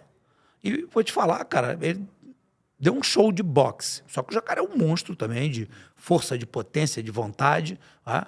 Porra, agora, o Vitor tava com o bíceps rompido. Acho que a maioria dos fãs nem sabe disso, né? Ele rompeu o bíceps logo no começo. E fez a luta inteira. E, cara, deu um show, cara. Dominou a luta toda. Não nocauteou porque não teve condições. Nessa ferramenta específica da trocação do boxe, você acha mais o Vitor? Eu acho o Vitor é o melhor deles todos aí, do MMA. Cara, é Minotouro, que é muito bom de boxe, e o Vitor. No boxe mesmo, tem pouca gente que grava grava aqui, inclusive. No Muay Thai, não. Muay Thai é outra história, e é uma técnica diferente, né? No kickboxing é uma técnica diferente. Os caras falam, Muay Thai e kickboxing tem diferença? Tem. São variações do mesmo tema, mas tem bastante diferença de uma para outra. Tá? Agora, no boxe inglês, cara, poucas vezes eu vi lutadores de MMA tão talentosos quanto o Vitor no boxe. Foi o maior que você viu, então? O Vitor, brasileiro sim. Que você Brasileiro treinou. sim. O Vitor foi Brasileiro sim. Brasileiro foi no boxe inglês, a habilidade dele. Teve uma época que ele chegou a disputar, não sei se disputou Jogos Pan-Americanos ou alguma coisa pela seleção brasileira, o Vitor. Não, o Minotouro. O Minotouro, foi medalha sim, de bronze. foi medalha de bronze. No O PAN Vitor 2007. não chegou, né? Mas ele chegou a fazer algumas competições de boxe. Eu não sei, lá em eu não sei 2005, por que por aí. ele não deslanchou nisso, porque a habilidade dele no boxe era fantástica, era muito bom, muito bom. E ele tinha um treinador que era o Pedro Dias, né? Que era fantástico treinador de boxe também. Então, dos caras que você treinou, o Vitor foi o que mais te surpreendeu. Cara, sim, o Vitor é um cara de uma inteligência motora, né, fantástica, né? É um cara que consegue traduzir informação em movimento muito rápido, entendeu? Então é um cara assim que todos os sistemas de aprendizagem dele funcionam ativamente. Ele vê, ele entende, ele escuta, ele entende, ele sente, ele entende. Então ele entende de tudo, com todos os sistemas ao mesmo tempo. Então, eu vi um corte eu acho que foi até no nosso amigo Alexandre Lemos, no Connect Cash, do Hilbert Durinho, ele falando que quando ele foi treinado pelo Vitor, quando o Vitor ficava no corner dele, ele falava assim, cara, era covardia, parecia doping. Que o Vitor cantava certinho. O que ia acontecer. O Vitor, caminha para a direita, ele vai caminhar para cá. Como todo mundo. Golpeia agora, golpeava, acabava. Como todo mundo tem seus defeitos, né? O Vitor tem lá os dele, mas, cara, um dos maiores atletas que eu já conheci, sem sombra de dúvida, tem que tirar o chapéu para ele. É um cara disciplinado, taticamente, tecnicamente, um cara que chega na hora, cumpre horário, É aquela coisa do Pix que é mais difícil, entendeu? Mas a hora de fazer os numerozinhos ali do Pix é que dificulta. Pix, né? Mas fora isso, cara. Mas é aquilo que eu te falei, não é uma questão de falta de caráter, é uma questão de ponto de vista. Porque ele tem essa crença, é uma coisa que ele acredita. Trabalhar para ele é pagamento. Entendeu? Cara, eu te falei que eu sou do futebol, né? O futebol tem isso, assim, você tem às vezes você tem um treinador que monta a sua comissão técnica permanente. Você sabe que tem isso? Sim, né? Claro. Ele vai para o clube e leva todo mundo junto. Só que para ele, assim, ele ganha 5, 6 vezes, 10 mais do que o cara que leva de vez em quando. Ele pode ficar um ano desempregado.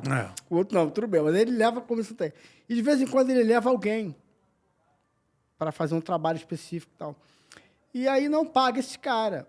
Porque o que acredita? Pô, não vou te pagar, não, pô. Tu vai para um lugar, tu vai dar entrevista, tu vai sair em jornal, televisão, tu vai aparecer, tu vai se promover, tu vai usar a tua rede social. Tu quer promoção melhor que essa? Aí os caras usam essa lógica para não pagar uma grana que não faz falta para ele. Nenhuma. Achando que assim está promovendo o cara. É isso. Não é assim que funciona. Só que assim, né? alguns se submetem a isso. Isso é escassez, né? Você conhece bem. Isso é escassez. Eles são escassos. A maioria, né? Assim, lamentavelmente, a maioria dos que eu trabalhei eram muito escassos. Tinha uma escassez latente deles. Assim, é um dinheiro que não vai fazer falta e ele está contribuindo para a vida daquela pessoa, está fazendo gerar a economia. Dinheiro é uma energia. Depois que eu entendi isso, que eu comecei a ganhar dinheiro. Tá? Hoje em dia eu ganho um bom dinheiro. E quando eu não entendia isso, eu trabalhava para pagar a conta. Tá?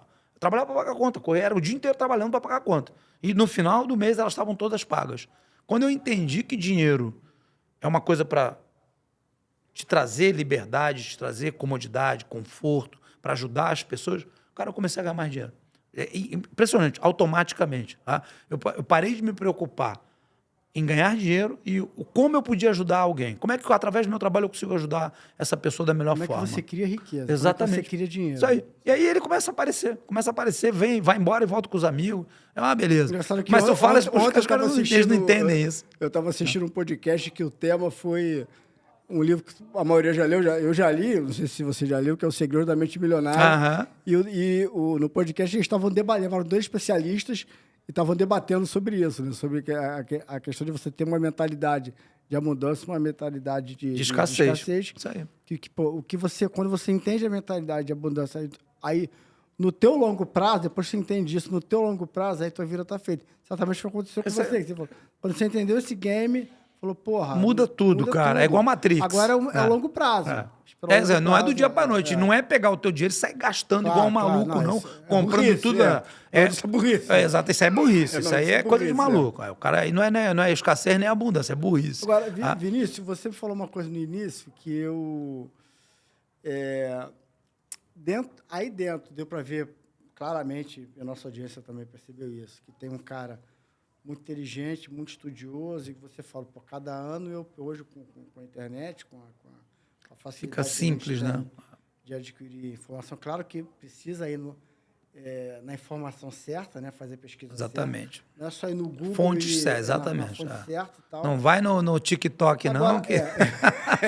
não vai não. Agora, tem uma coisa que me chamou a atenção aqui nesse curto bate-papo, que está sendo ótimo, que tem um CEO aí dentro que montou um planejamento, montou um business que como você falou, eu planejei para durante um tempo estar no UFC, treinar algumas pessoas. Botar a carinha na tela. Para hoje fazer o que eu faço e viver do que eu vivo. Então, explica para a gente, mostra essa construção e essa timeline, como foi isso. Quem você era, o que você planejou, em que fase, o que você fez efetivamente e o que você faz hoje, para a gente entender assim.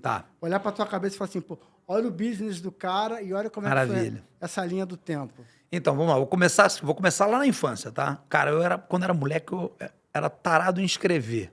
Escrevia, gostava de escrever música, tocava violão, compunha música, concurso de redação, entrava, concurso de paródia, blá, blá, blá. De repente eu comecei a treinar luta. Comecei a treinar luta. Eu tinha essas duas paixões, né? A música e a luta. Meu pai era lutador, minha mãe era cantora. Aí eu tinha essas paixões. E eu gostava de escrever. O meu barato era escrever. Entrei na adolescência, comecei a treinar luta, e chegou um momento que eu virei para a luta, canalizei minha energia toda na luta. Aí um dia, 1998, eu estava na quarta de final do Campeonato Mundial de Karatê, na Polônia.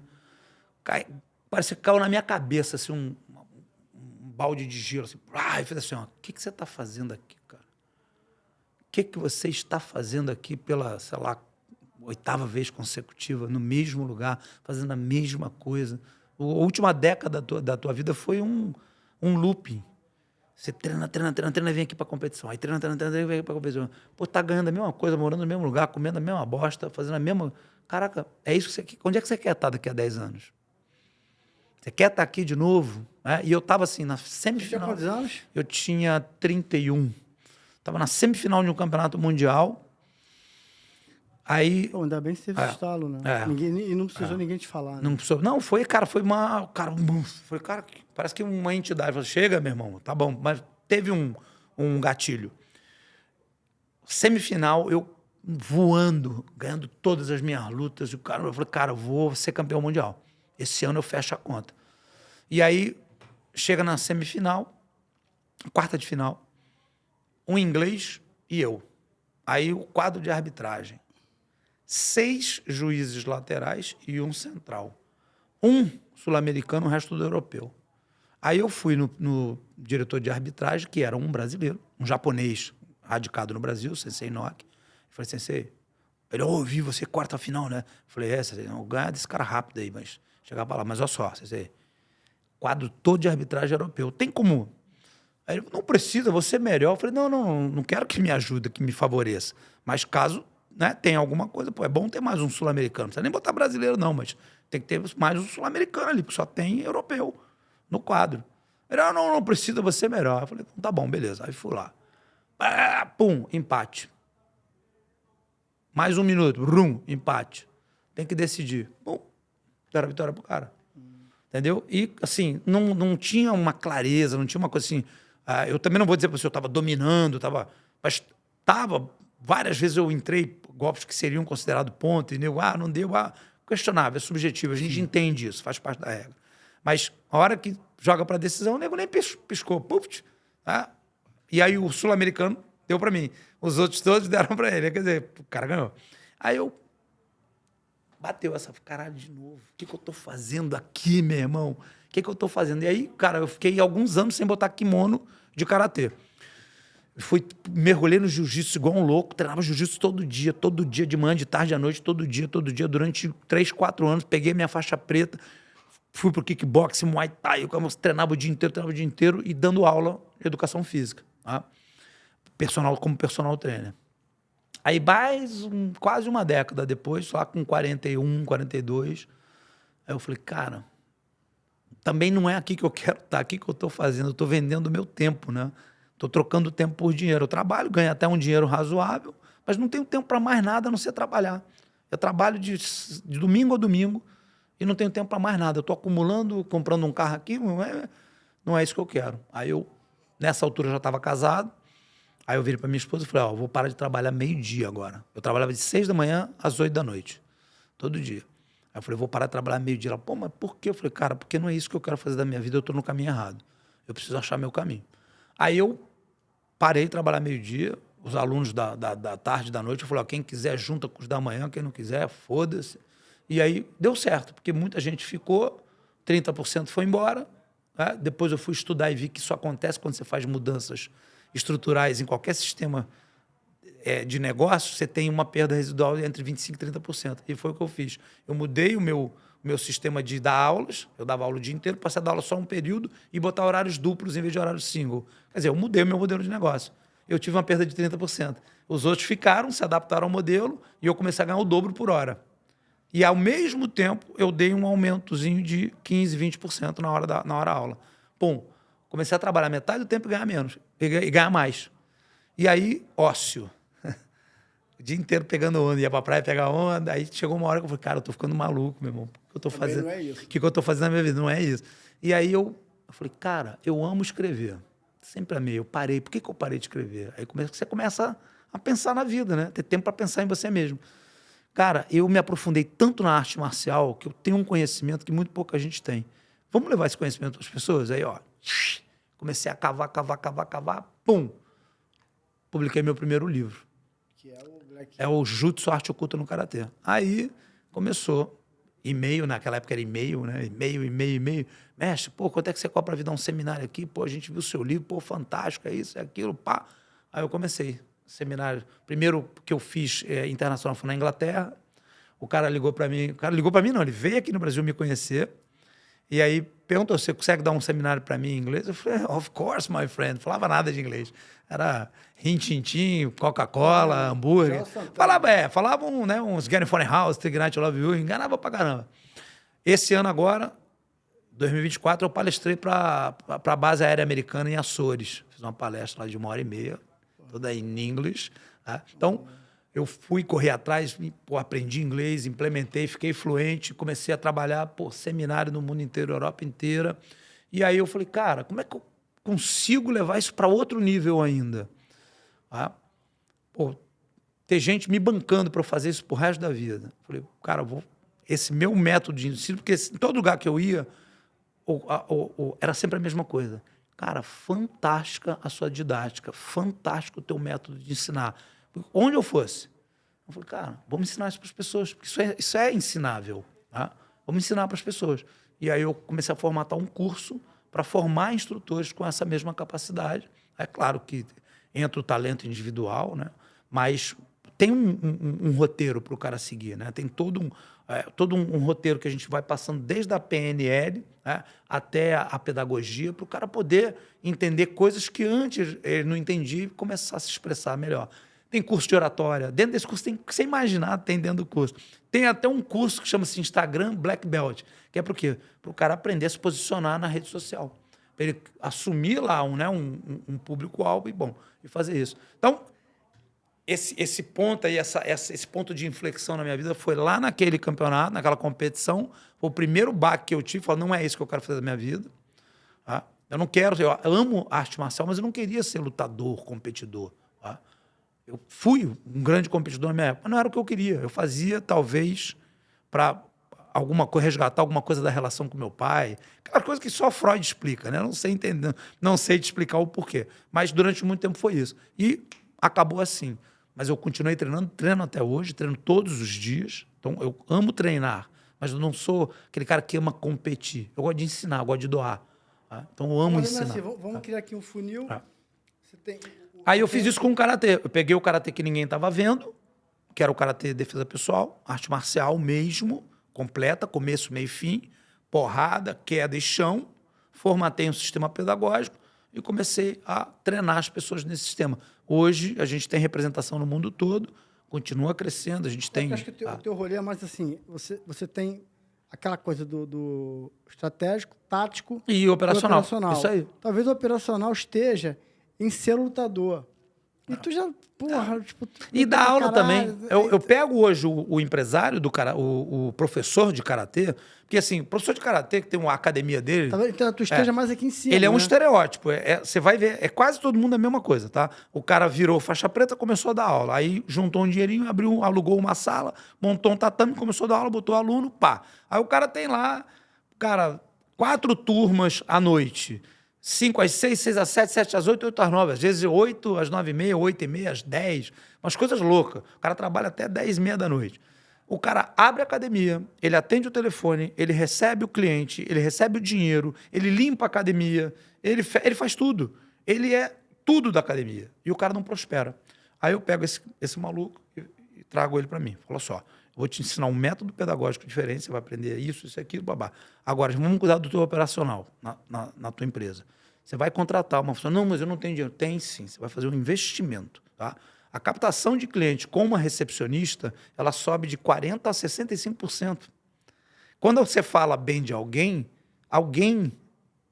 faz sentido. Se eu falo bem de mim mesmo, nenhum. Então, você não pode chegar para o aluno, por exemplo, e se enaltecer. Olha, eu sou fulano de tal, sou isso, sou aquilo. Não dá, o aluno vai olhar para a tua cara e vai embora. Você não pode cobrar do aluno, você não pode fazer um monte de coisa. Então, você tem que ter uma funcionária treinada para receber, para ser empática, para conduzir e para te enaltecer. Você tem que ter um sistema de automação para receber clientes online e de pagamento online. Muda o jogo. Os caras viram empresários. Eu tenho instrutores meus que vieram fazer o curso de formação que tinham 40, 50 alunos. Hoje tem mais de 400 alunos, 2, 3 unidades de academia. Os caras viram empresário. Um que virou palestrante, outro que virou consultor. Tá? Então, enfim, a gente vai... Eu montei para eles uma... Isso começou a funcionar a partir de que ano? Cara, começou a funcionar para mim desde a época do Lioto. Quando eu já estava com o Lioto, que eu relutei muito em aceitar, que foi em 2017, porque eu já estava começando a fazer isso. Aí eu já estava entrando no online, com curso... porque aí eu comecei a fazer produtos online, né? Comecei a fazer... Estudando a galera, Érico Rocha, essa galera toda, o Wendel Carvalho, que foi um cara que eu... Era o auge dessa galera aí. E aí eu comecei a pegar muita coisa dali, já estava... E aí, por isso que eu relutei para aceitar o Lioto, porque o meu plano não era ser treinador de MMA. Eu falei, cara... Quando chegou nos 90 mil dólares anual... Ele não estava mais ali. Mas quando ele chegou nos 90 mil, tá?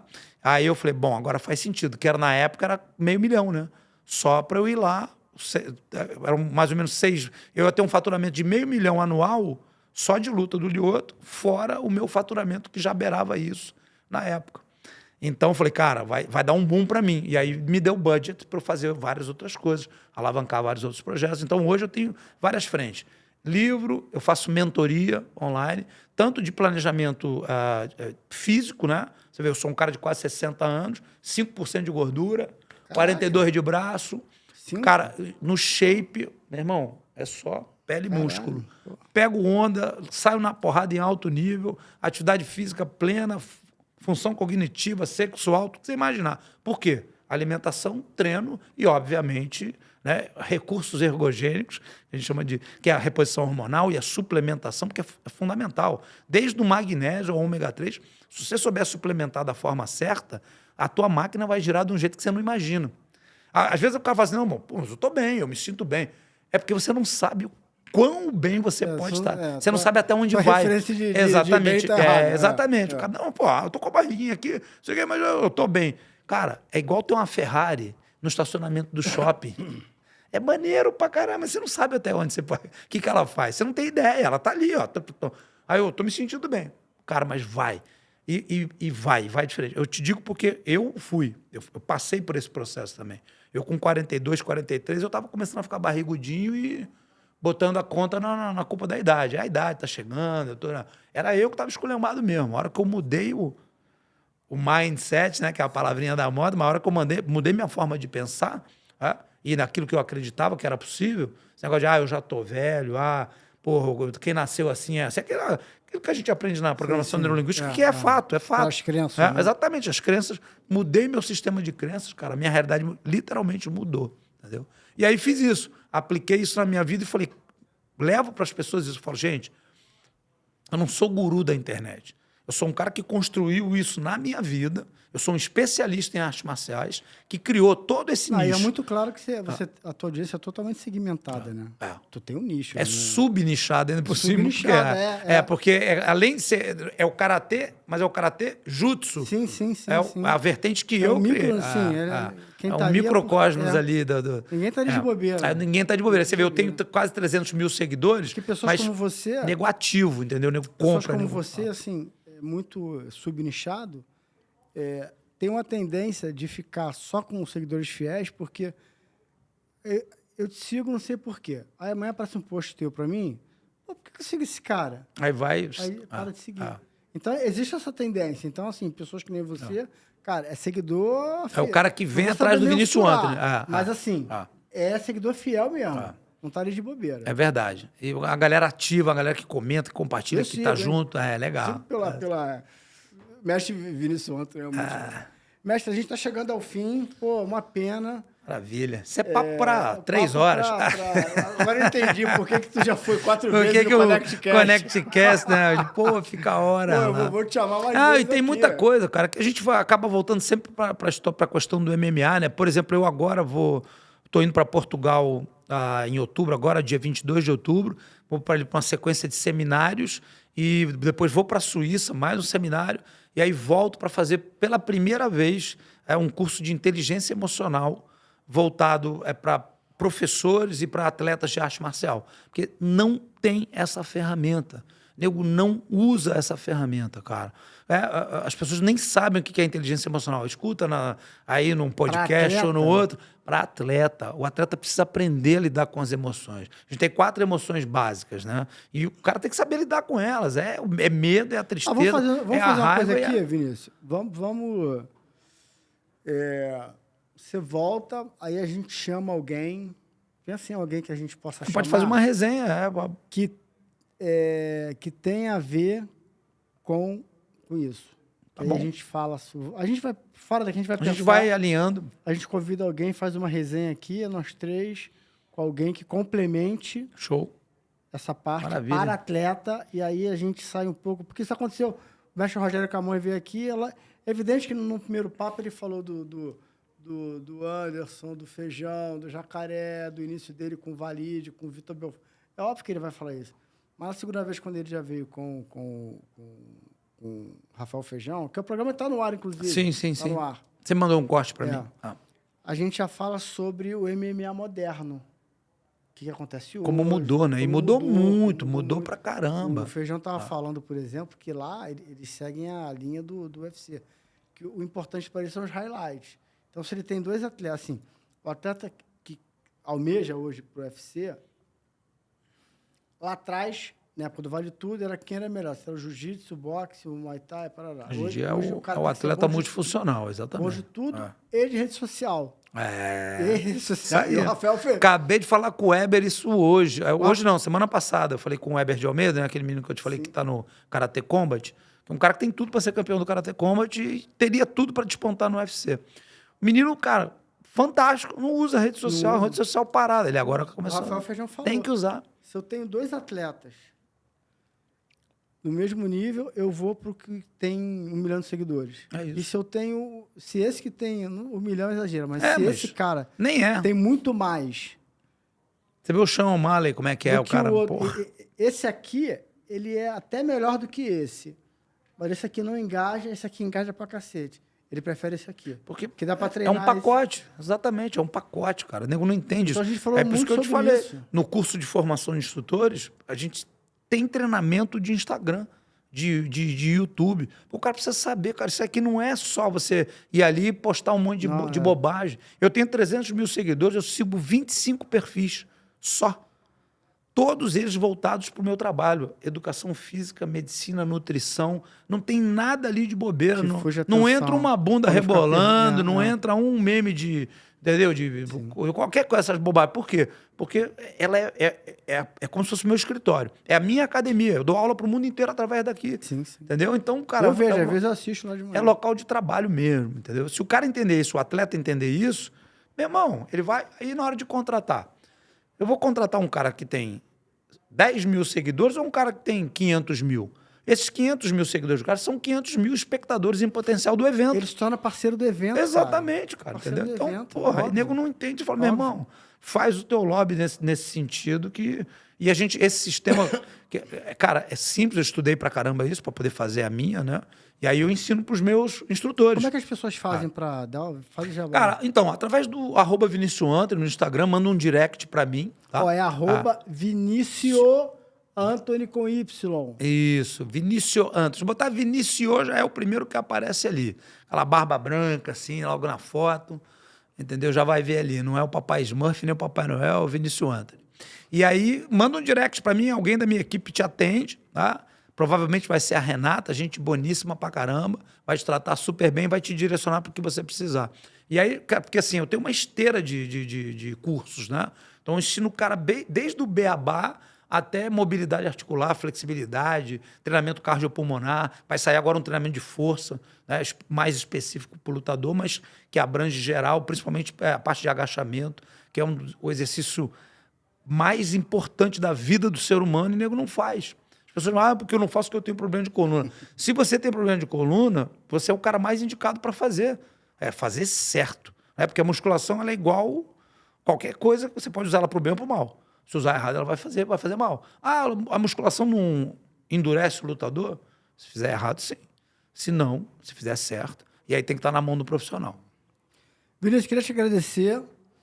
Agradecimento à tua presença. Maravilha, Foi sempre muito um prazer. Legal. Foi um prazer ter você aqui, porque assim, eu tenho uma rede de relacionamentos e eu consigo trazer uma galera, mas tem umas pessoas que eu não tenho intimidade, só ouço falar e queria muito, não ser amigo, posso me tornar amigo, Podemos, por que mas não? queria estar aqui na minha frente, trocando uma ideia. Obrigado, E cara. você é um deles que, como eu te falei, eu ouvi falar de você em 2009, sempre admirei, te sigo, falei assim, pô, assim, maratonei já teus podcasts, pô, né? Agradecer ao Legal. Alexandre, né? Boa. Porque só lá foram 4. Eu falei assim, pô, eu queria muito o Vinícius Seleção. Alexandre falou que vamos botar uma resenha, que eu escrevi um livro agora, acabei de escrever, chama-se Seu Colesterol Que Se Foda. Né? É porque eu estudo essa porra pra cara, porque eu tenho um colesterol altíssimo. Meu colesterol é papo de 600 e porrada. É 5 vezes mais do que os médicos dizem que é normal. E eu não tomo medicação, não tomo nada e não tem problema nenhum. Então o nego fica maluco comigo. Só que hoje já tem uma corrente, né, de médicos que fala sobre isso. Aí o Alexandre falou, próximo podcast eu vou chamar um médico aqui pra gente fazer um UFC aqui do médico contra você. Eu falei, vamos com tudo. Então, Isso. Prazer meu. Deixa aí seu recado. É sempre um privilégio poder estar aqui falando para vocês, né? Polêmicas à parte. Eu sou um cara polêmico, eu gosto disso. Não dou pescoçada, não dou orelhada. Eu estudo para falar o que eu falo. E sempre que eu levo alguma coisa de polêmica sobre técnica, é aquilo. É procurando o melhor. Não é nunca para depreciar ninguém. Muito pelo contrário, eu sou fanzaço. Por exemplo, polêmica grande que teve com o Poatan, não sei se você acompanhou, né?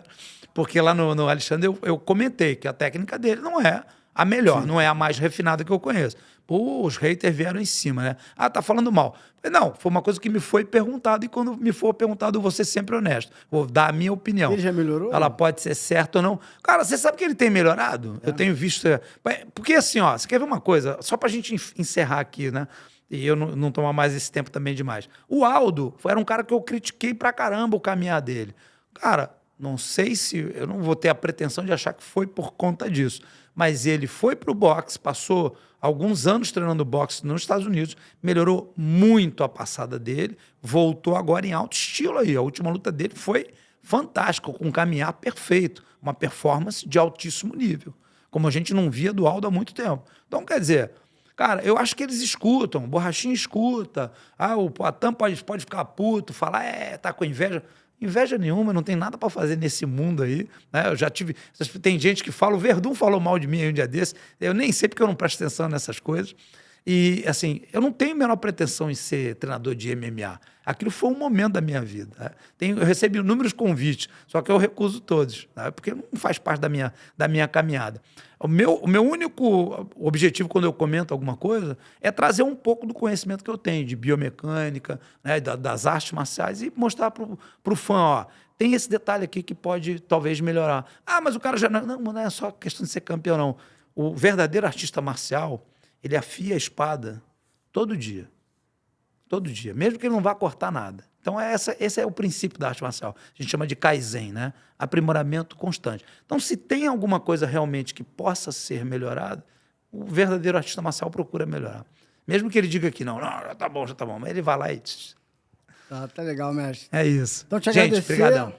Valeu. Tamo junto. Esse foi mais um Só Resenha Podcast. Até o próximo. Fui!